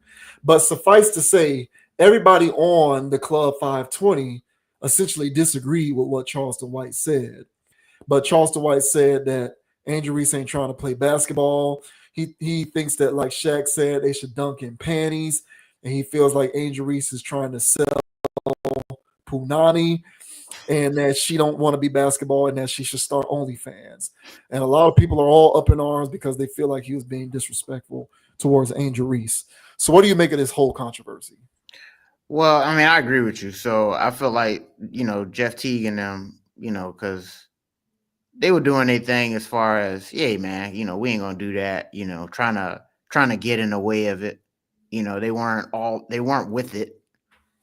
So Charleston was being Charleston, explosive and clickbaity. And, they were just laughing it off like, hey, man, come on, bro, you wild for that. And so what are they going to do? Not air it? They paid this guy to come on to be Charleston White. He does something Charleston White-ish, and they air it. So what are they going to do? Cut that out? So I guess it's a moral thing that these guys are being held to because, there was the ability to not air that part where they're talking about their queen, Angel Reese. So, and look, man, as far as Charleston White goes, I mean, at this point, his whole persona at this point is well documented. He's even come out himself on numerous occasions, basically saying that, he used to be out here with a suit and tie, going to legislative offices and trying to get things done and blase please, but there was no movement. But as soon as he, got on the internet, started cussing and being a wild man and saying clickbaitish stuff, he started to get all the attention that he needed to get out the messages that he felt as though need to get out. So Angel Reese has, in my opinion, put herself in a position where she's opened herself up for this level of scrutiny. I think Angel is a new person. I think Angel is a product of baddie culture. And she wants to be, I mean, she's a pretty young lady. And so she goes out there just trying to be a baddie, which is what a lot of young ladies do. And part of being a baddie is sexualizing yourself a lot. So as a basketball player, you normally see them look like they go to sleep with boxes with the hole in it. You know what I'm saying? Most of them look like they go to sleep in that. All right. But Angel Reese, you know what I'm saying? She's curvaceous, and she, carries herself like a woman traditionally did. did. So, she has her ways about her where, some the young people ways where people are looking like, hey man, what's all this sexualization? And then even Angel Reese has like, oh, I'm being sexualized. It's like the way you carry yourself, whether you know it or not, is highly sexual. Right. And it's just like the Dave Chappelle joke where, you know what I'm saying, you're wearing a horse uniform. Excuse my French. Right. So when people start coming towards you and start or saying things about you that you don't care for, and it's like, hey, well, you can't wear that uniform and then go outside. You can't wear that uniform and then post a picture of it, because now people are going to be like, oh, she's a fireman. Clearly, she's always wearing a fireman's clothes. You know what I'm saying?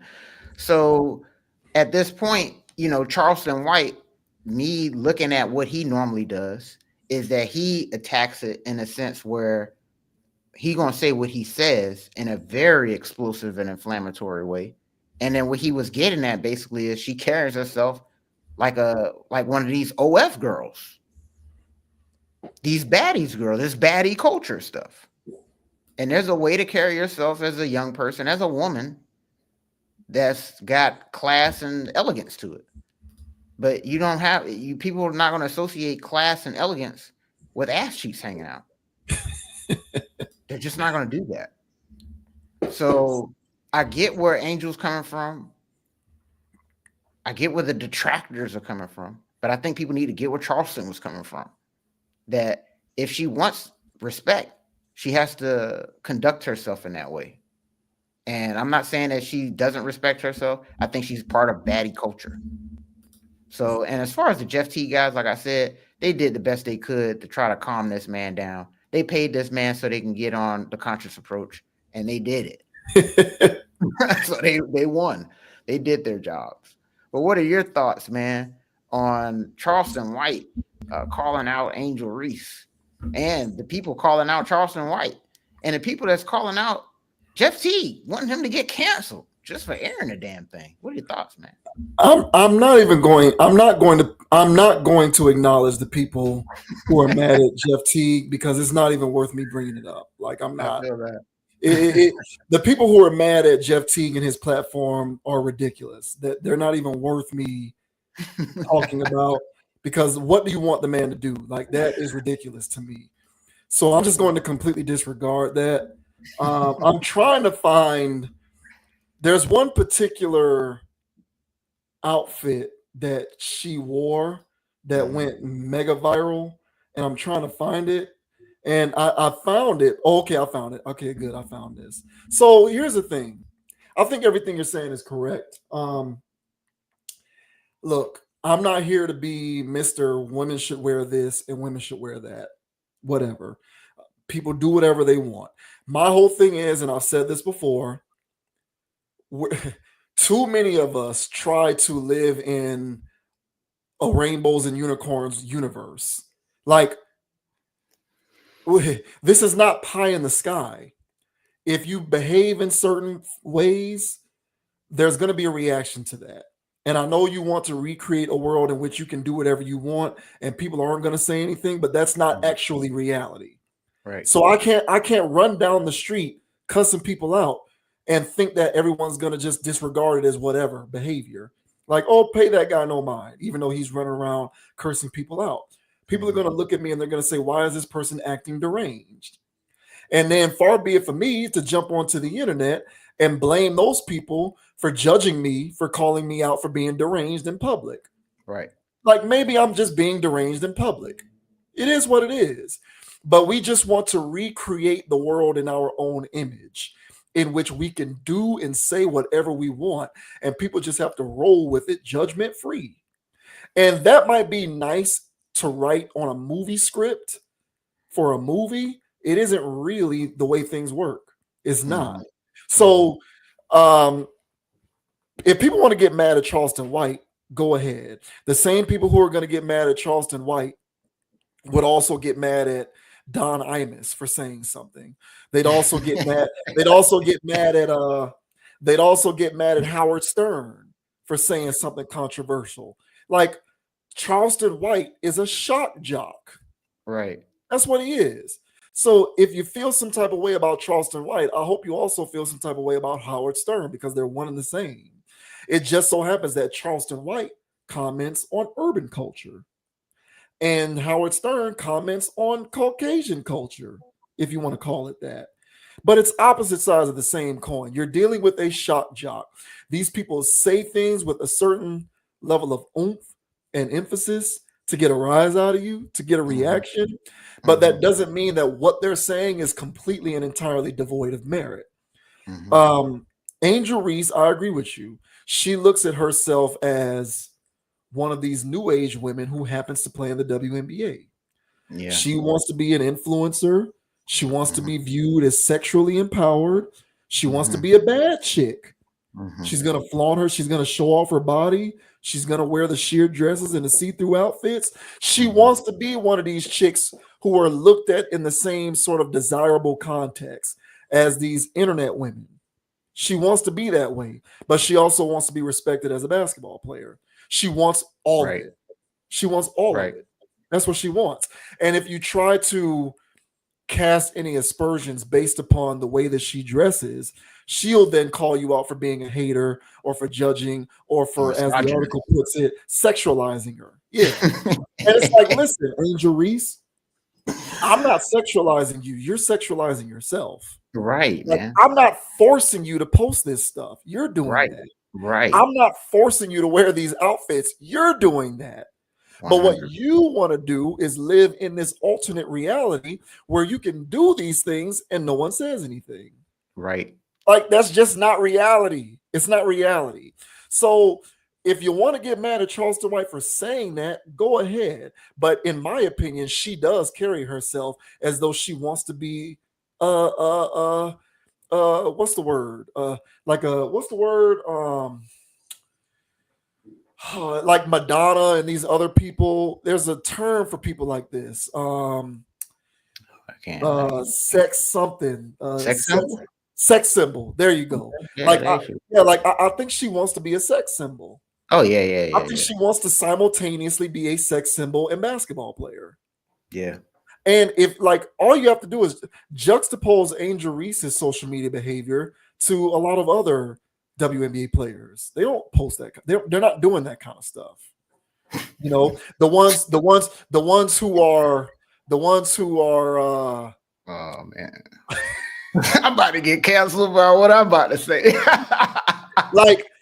So for the WNBA players who are heterosexual, yeah, there you go. Let me take that back. Let me take that back. I'm gonna take that back. For the WNBA players who are feminine, because you can like women but still be feminine, so you still do the same thing. Okay. So for the WNBA, for all of the WNBA players who are feminine, like most of them are on some Caitlin Clark stuff, where it's like, hey, I'm feminine. I'm hetero, I like guys, or maybe I don't like guys, but I'm still feminine. But if you look on Caitlin Clark's Instagram, she's not trying to be a sex symbol. Like, you know, a lot of them aren't on that. But if you look on Angel Reese's Instagram, she's like actively trying to be a sex symbol. Yeah.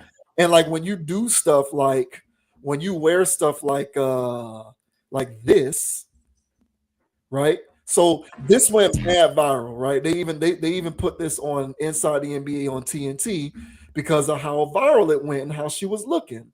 So it's stuff like this. I'm not even gonna play the sound, right?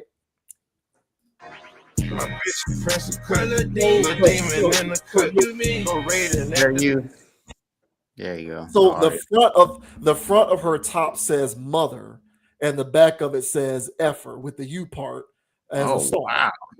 But the bottom of it, as you can see, is a see-through, and you see everything. You see her cheeks. Yeah, honestly, I didn't even notice noticed the words on her shirt. So Yeah. So, like, she's wearing the outfits. She's actively now. Listen, ladies and gentlemen, you want to call me out for sexualizing her? Go ahead, but I would suggest she sexualized herself when she put that on. She wanted to no, man, feel you're a good. pig. You're not supposed to see all of that. Yeah, I'm being a misogynist, right? So, like, apparently, her wearing that is my fault, Yes. and apparently, her wearing that is Charleston White's fault. No. It's not your fault. You're just a scumbag for associating that with sex. Right, because I shouldn't be doing that. Right. Like, It's just I, clothes. I shouldn't be thinking about sex when I see this. Yeah, it's just clothes, bro. Yeah, See, yeah, you got a problem. right. I'm the one with the issue. Yeah, I'm the one with the issue. I am. You're right. I'm the one with the issue. So look, she signed up for this. All right, she signed up for this. She wants to be a bad chick who's also a WNBA player. Mhm. She wants to holler at all of the guys all of the chicks that the NBA players go for, all of the chicks that the rappers go for. She wants to be one of those women. That's why she was on her podcast with Shaq, trying to figure out how to make men be men.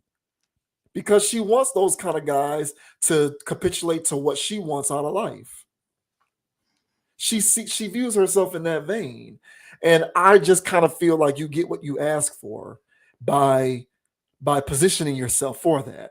Right or wrong, fair or unfair. I am not here to litigate this, people. This is the way the world is. And I think she sexualizes herself. And anyone who calls her out for that, to me, isn't part of the problem. They're trying to be a part of the solution, as far as I'm concerned. Hey man, 100, bro. And yeah, send me that clip for market research. I didn't see that one before. I gotta do market research or just a thorough investigation just to make sure all my points were valid. But in all seriousness, yeah, man, well said. This whole thing here, see, we're supposed to be walking around with this double mind because they're double-minded. And I'm not doing that. Everybody sees, all males see sex. Everybody sees, even the women. Whenever you're dressing and acting like that, being provocative. And but she wants to be provocative when she puts it on. She turns around in the mirror and goes, "Oh yeah, that looks good," and then she walks out. So when a guy goes and sees that, and whatever, or when she took a picture and put it on Instagram or wherever, she knows what she's doing. But at the same time, like you said, she wants to be respected as, whatever else. Because it's not like people can't respect her as a basketball player and also see that, she's doing this. But when Charleston White looked like she's trying to be pushing the P out here. All right. Yeah. When he's making that comment, he's saying that, look, I'm seeing all of this stuff out here that you acting more like them instead of acting like a professional athlete. And so he has this boondocksian way of getting his point across. And yeah, people are not going to like it. But this has no disrespect on the W. This is no shade. this is no shade or any, like, not trying to take women's rights somehow magically by saying this. This is, men aren't scum of the earth because he made he made an observation. If you want respect, conduct yourself like it. And whether Angel Reese knows it or not, or anybody else that other detractors are aware of it or not, wearing clothes that of streetwalkers, you're not going to get very much respect at all. So yeah, man, a lot going on here, but man, points well taken, man. This is we can't have the double mind out here. I mean, this is more social deconstruction. Yeah. This is more attempts at social anarchy. Yep. It's not that what we're supposed to do is be able to look at this and like not leap to the conclusion that she's sexualizing herself. Yeah, I can't do that. Yeah, I know. To me, that's an irrational form of thinking. Right. But that's what people in that thought process would have you believe, that her dressing like that is actually fundamentally not sexualizing herself. Mhm. And it isn't because that's true, it's because we want to kind of redefine what everything means. So we want to turn this into that's not sexualization. Right. It's just her being fill in the blank with any other adjective, expressive, Expressing. yeah, empowered, whatever word you want to use, right? So like now that has less to do with sexualization and more just to do with individualism. Yeah, which is therefore capitulating to labeling it in any sort of sexualized way is sort of like, you know, being a villain at that point. Like you're doing the judgmental thing. Mhm.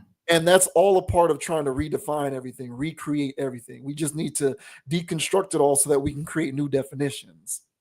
And it becomes our responsibility to reprogram our brains to go against our instinctive nature and to glean it in a whole new way.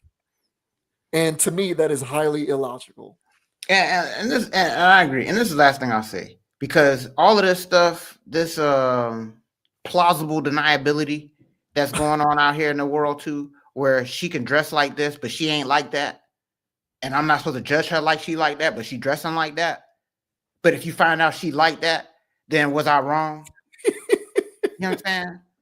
So this whole thing is stop living like that. Stop living this ambiguous life where I'm supposed to always assume the good because whatever. I'm the sick person because I'm seeing what I see. Like this stuff, that whole line of logic need to go. But like you said, that's all part of the social deconstruction thing. That, you know, that's what I'm supposed to call this type of athlete that couldn't compete against his own group of people, so he have to change and be another. And I gotta be okay with that.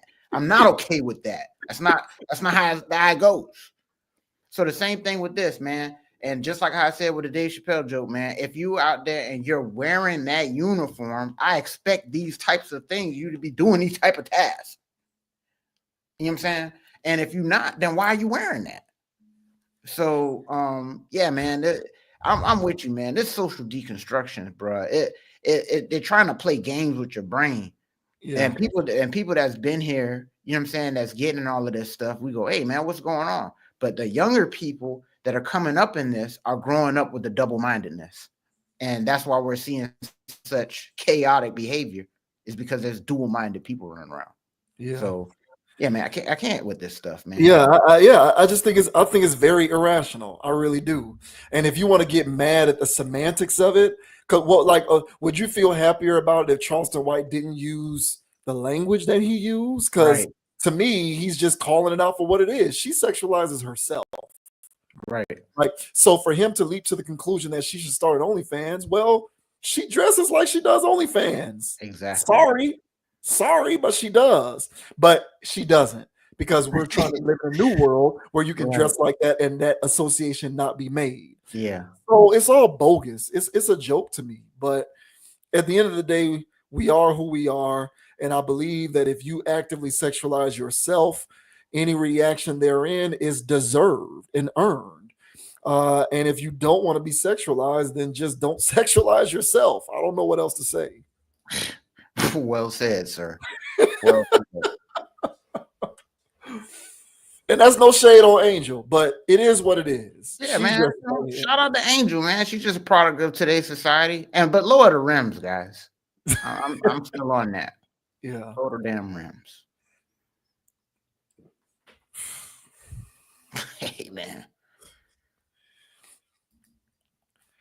And to close things out, we are going to talk about Joe Budden running around in his apartment complex in the nude, getting called out by neighbors because they catch him in the doorbell camera with no clothes on.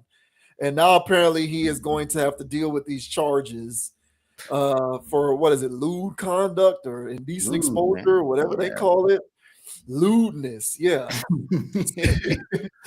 So it says Joe Budden is getting the mean treatment following his shocking lewdness charge. That's terrible.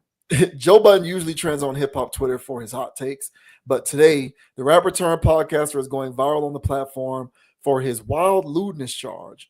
If you didn't hear, the Joe Budden podcast host was allegedly in his apartment building walking around completely naked. A neighbor called the Edgewater Police Department in New Jersey to report him after seeing Joe through his doorbell camera.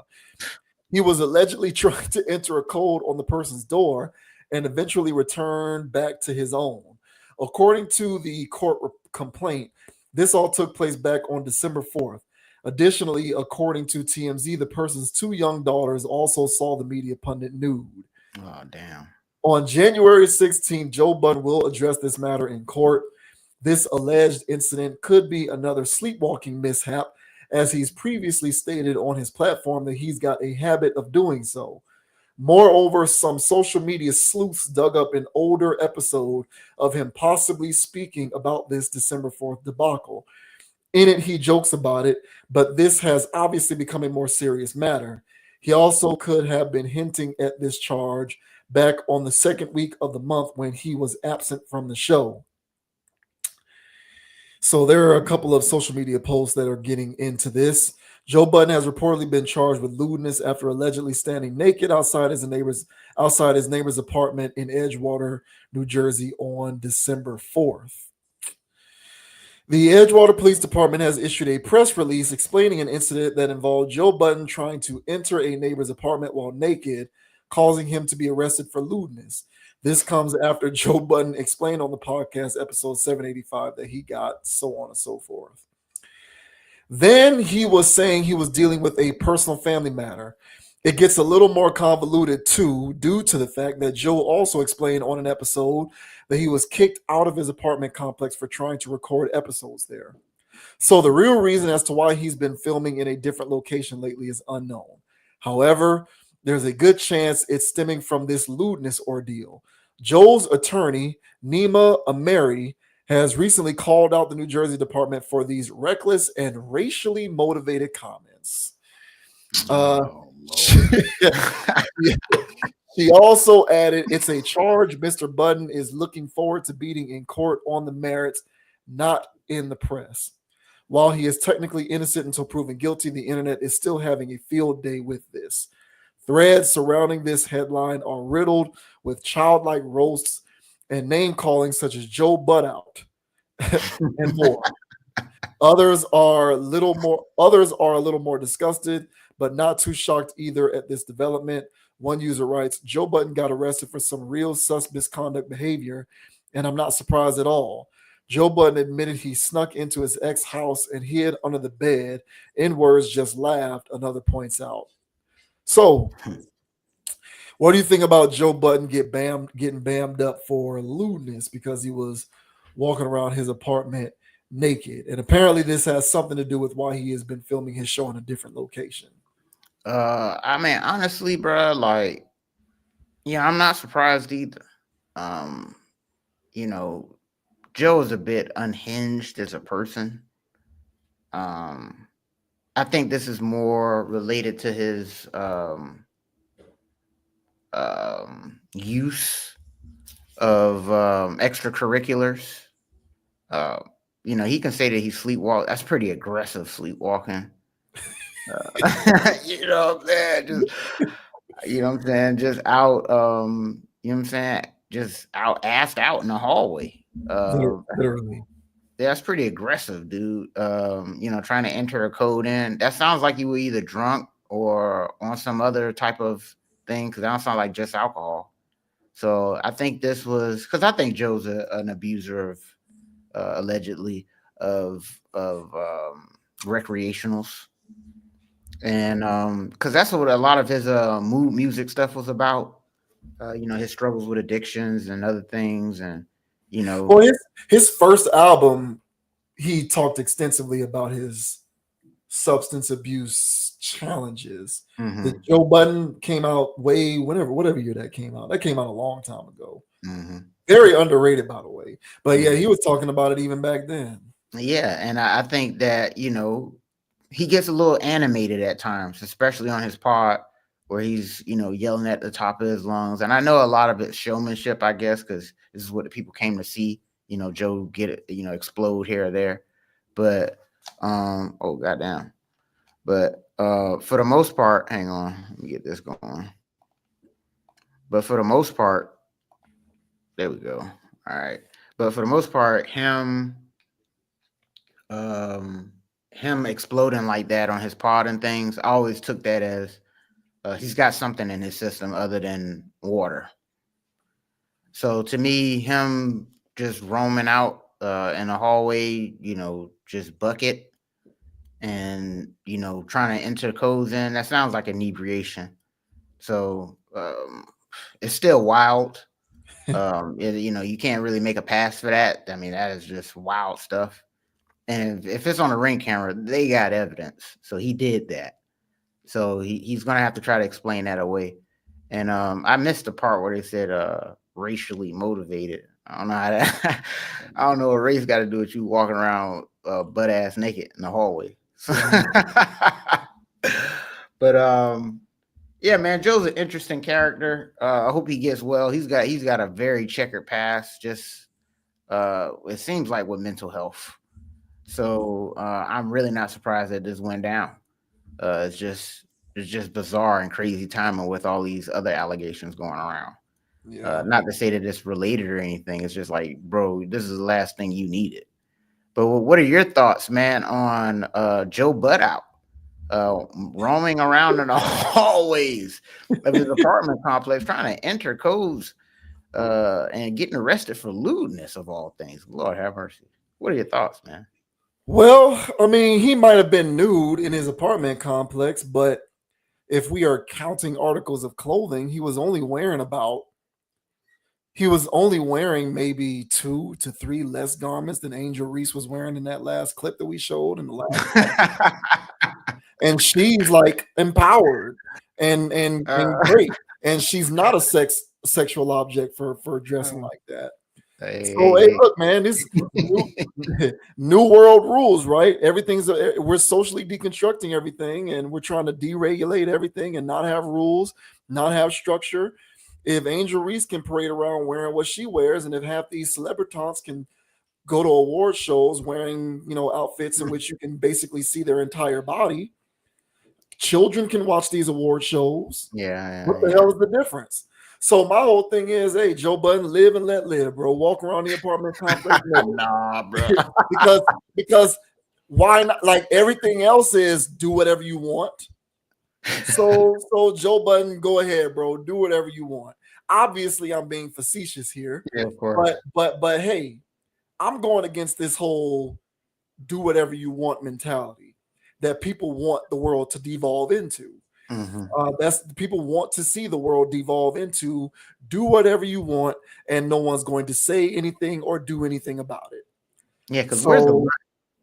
There is, well, it's continuing to get blurred.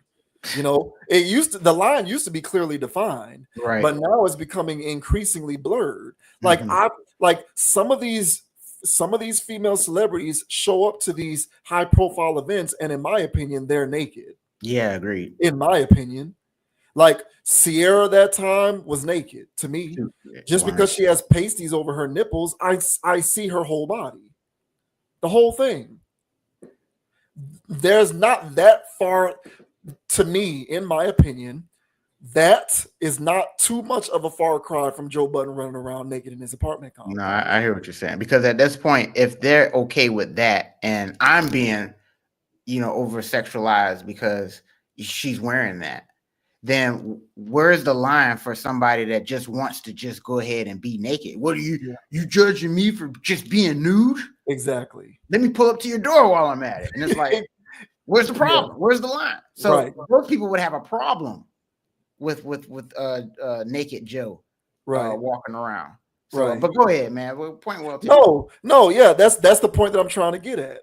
That's the point that I'm trying to get at. When is it okay and when is it not? If he was on TV, would that have been better than him being at your ring camera, than him being at your doorbell camera, and you can see him on the ring? Does that make it better if he's not there? Because your daughters can probably see him on the TV too. Exactly. So what is that the line of separate? Is that the line of demarcation? It was in person versus TV. So look, if we really want to go that far and make everything deregulated, no holds barred, everyone's doing whatever they want, then just go ahead and do it. Then just go ahead and do it. Let this be a no holds bar ladder match you know, old school WWF style. This is going to be a cage match. Yeah. No disqualifications, no tap outs, no tap outs.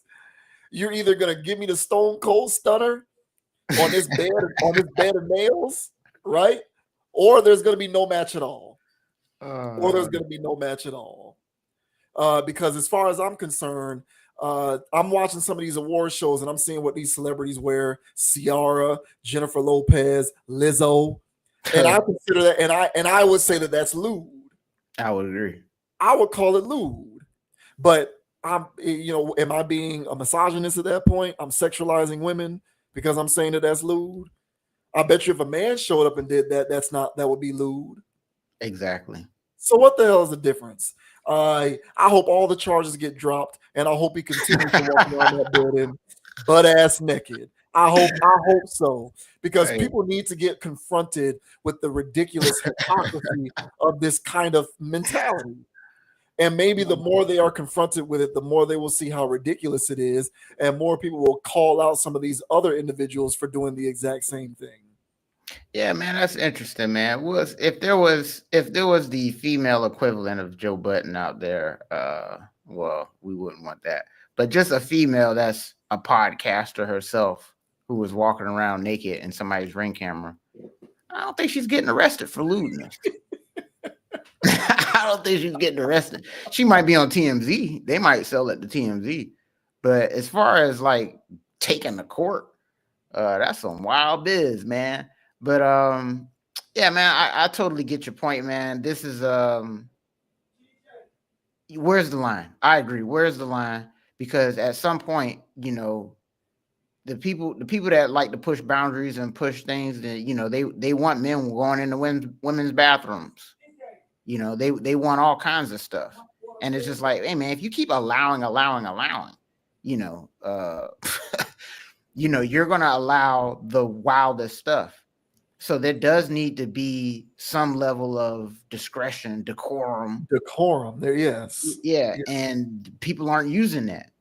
And so it's like, okay, well, if you don't have to use that, why should this guy that's just one step away from being an exhibitionist from doing it his damn self? Why is this guy getting arrested in a Whataburger parking lot for showing too much skin when you can walk down the runway for showing too much skin? So nobody wants to see that guy in the Whataburger parking lot. Nobody wants to see that. All right. But at the same time, he's got a valid case. So yeah, man, you should have been Joe Budden's lawyer. You would have got him reduced charges. Well, I mean, we're all like, you know, another thing that we're trying to force feed to everybody is gender neutrality. Yeah, like, you know, we're trying to create a world where men and women are the same. Yeah, right. Like we're trying to create a world where men and women are the same, and men can do stuff that paint your nails, wear dresses, all of this stuff. Like if a man does it, who cares? Whatever, right? We're trying to do that too, push it. So my thing is, guys walking around naked, fine, because women do it all the damn time. All right, now, but I don't want to see that though. It doesn't matter whether you want to see it. You know why? Because it's all. I don't like seeing women disrespect themselves like that. But if they're gonna disrespect themselves like that, I'll look. Right. I don't need the equivalent going on where there's guys out here with assless chaps because it's all good. That's gender, sir. That is gender neutrality, sir. Whether you like it or not, you don't have a choice. Like, these hyper liberals want the world to be these hyper liberals want the world to be as such that men and women are the same. No, man. Which is absurd because we're not the same. We are the same species of animal, but we're not the same. And that is one of the greatest lies. That's one of the greatest tricks that the devil ever pulled, was convincing some of these people out here that men and women are the same. We're not the same. Not even close. But since we're trying to force this reality in which we are the same, yeah, you might as well just get ready for the guy walking around in the nude, ringing on random doorbells. So it is what it is, bro. I'm being facetious. Obviously, there's a hint of sarcasm, but I'm also serious as well, because what I'm trying to expose is the ridiculousness of this weirdo culture that we are trying to propagate, where it's no rules, no social constraints, no order. It's all social anarchy, complete and utter social deconstruction, gender neutrality. Everything is equal, on par. Everything is all the same. If that really is true, then no charges should be brought on this guy, in my opinion. Yeah, he might be breaking some laws. There's laws on lewd and lascivious conduct, but what about the woman who goes out in public wearing no clothes? Right. So she has a sheer covering on. That makes it different. I see her whole body. I see the whole thing. The whole thing. Like Sierra was butt ass naked at that award show. She was naked. Yeah. So what are we doing? What are we doing, bro? Hey, Joe, get well, bro. Get well, man. JV Wins is. If you need help, consultation. JV Wins got you, bro. He's got a hell of an argument in court, man. It's better than that racial line they were trying to pull. You know what I'm saying? We could pull the social deconstruction angle and just neutralize everything. Hysterical, man. Oh God. Yeah, I don't know what people want to do. People just love being able to complain and be victims. How traumatizing is it to your kids when they see these naked celebrities on TV? I don't know what. I don't get it. But it is what it is. Good luck to you, Joe. The 2003, that's when Joe Budden's first album came out. It's a great album, man. And that's how old we are, because that album came out when we were in high school. So that's wild. Oh, man. Lord have mercy. Yeah. But yeah, ladies and gentlemen, that is going to do it for another fantastic edition of the Conscious Approach channel on YouTube. We appreciate everybody for tuning in. Of course, Happy New Year to everybody out there. I hope your 2025 is better than your 2024. And if not, here's looking forward to New Year's Eve 2025 so that we can look forward to your 2026 being better than 2025. I am JV Wins. That is Dogon SS. Of course, check us out on Instagram at ConApproach, ConApproach. Check me out on Instagram at JVWins, JVWINS. Also, the platform is available wherever you get your podcasts. We are on Spotify. We are on Apple Podcasts. We are on Amazon Podcasts. So check us out if you want to get the audio fix. If you're driving in the car, if you're at the gym and you want to just do your thing, hit the headphones, man. We are there as well. So come holler at your boys. Yeah, hope everybody stays safe tonight. If you're out in the street celebrating, stay safe. Don't do crazy stuff. Or if you're kicking it at the house or doing something in closed settings, also be safe, do your thing, have fun, enjoy yourself as we ring in this new year. As I always like to say, have a mind of your own. Think for yourself. Don't be a group thinker. And until next time, as we continue to rock and roll, we'll catch you on our next video. Everybody stay safe out there and enjoy. Yes, sir. And the name is Dogon SS. And you can find me on Instagram at Dogon_SS, on YouTube, on TikTok, on DraftKings, on Metas. Goddamn. Any social media platform, Dogon_SS, he gonna be out there. Make sure you guys send me a subscribe or a follow or whatnot. And as I say on every pod, guys, all right, don't be too high, don't be too low. Keep it calm, keep it chill, keep it clear. And don't let anybody get you off your pivot. So until the next time, everybody, I hope y'all enjoyed 2024. We sure enough did. And we really appreciate y'all joining us in the 2024 journey. And for the people that's been here since 2023, okay, you know what I'm saying? I'll at y'all, boy. You know what I'm saying? Yeah. Squad. All right. But hey, join us on the next endeavor. All right. As we take on 2025. All right. Because we're going to be blowing up about then. So really appreciate you guys for hitting subscribe, leaving comments, watching, and all that good jazz. And as JV Wynn said, we really appreciate you all. So until the next time, guys, peace. We'll catch y'all in the next episode. Yeah, y'all stay safe out there. Have a good time. Enjoy. And we will be back. Don't worry. Same time, same place. Catch us on our individual video uploads. Let us know what you think about the commentary in this or any other video. And we'll see you later. Peace.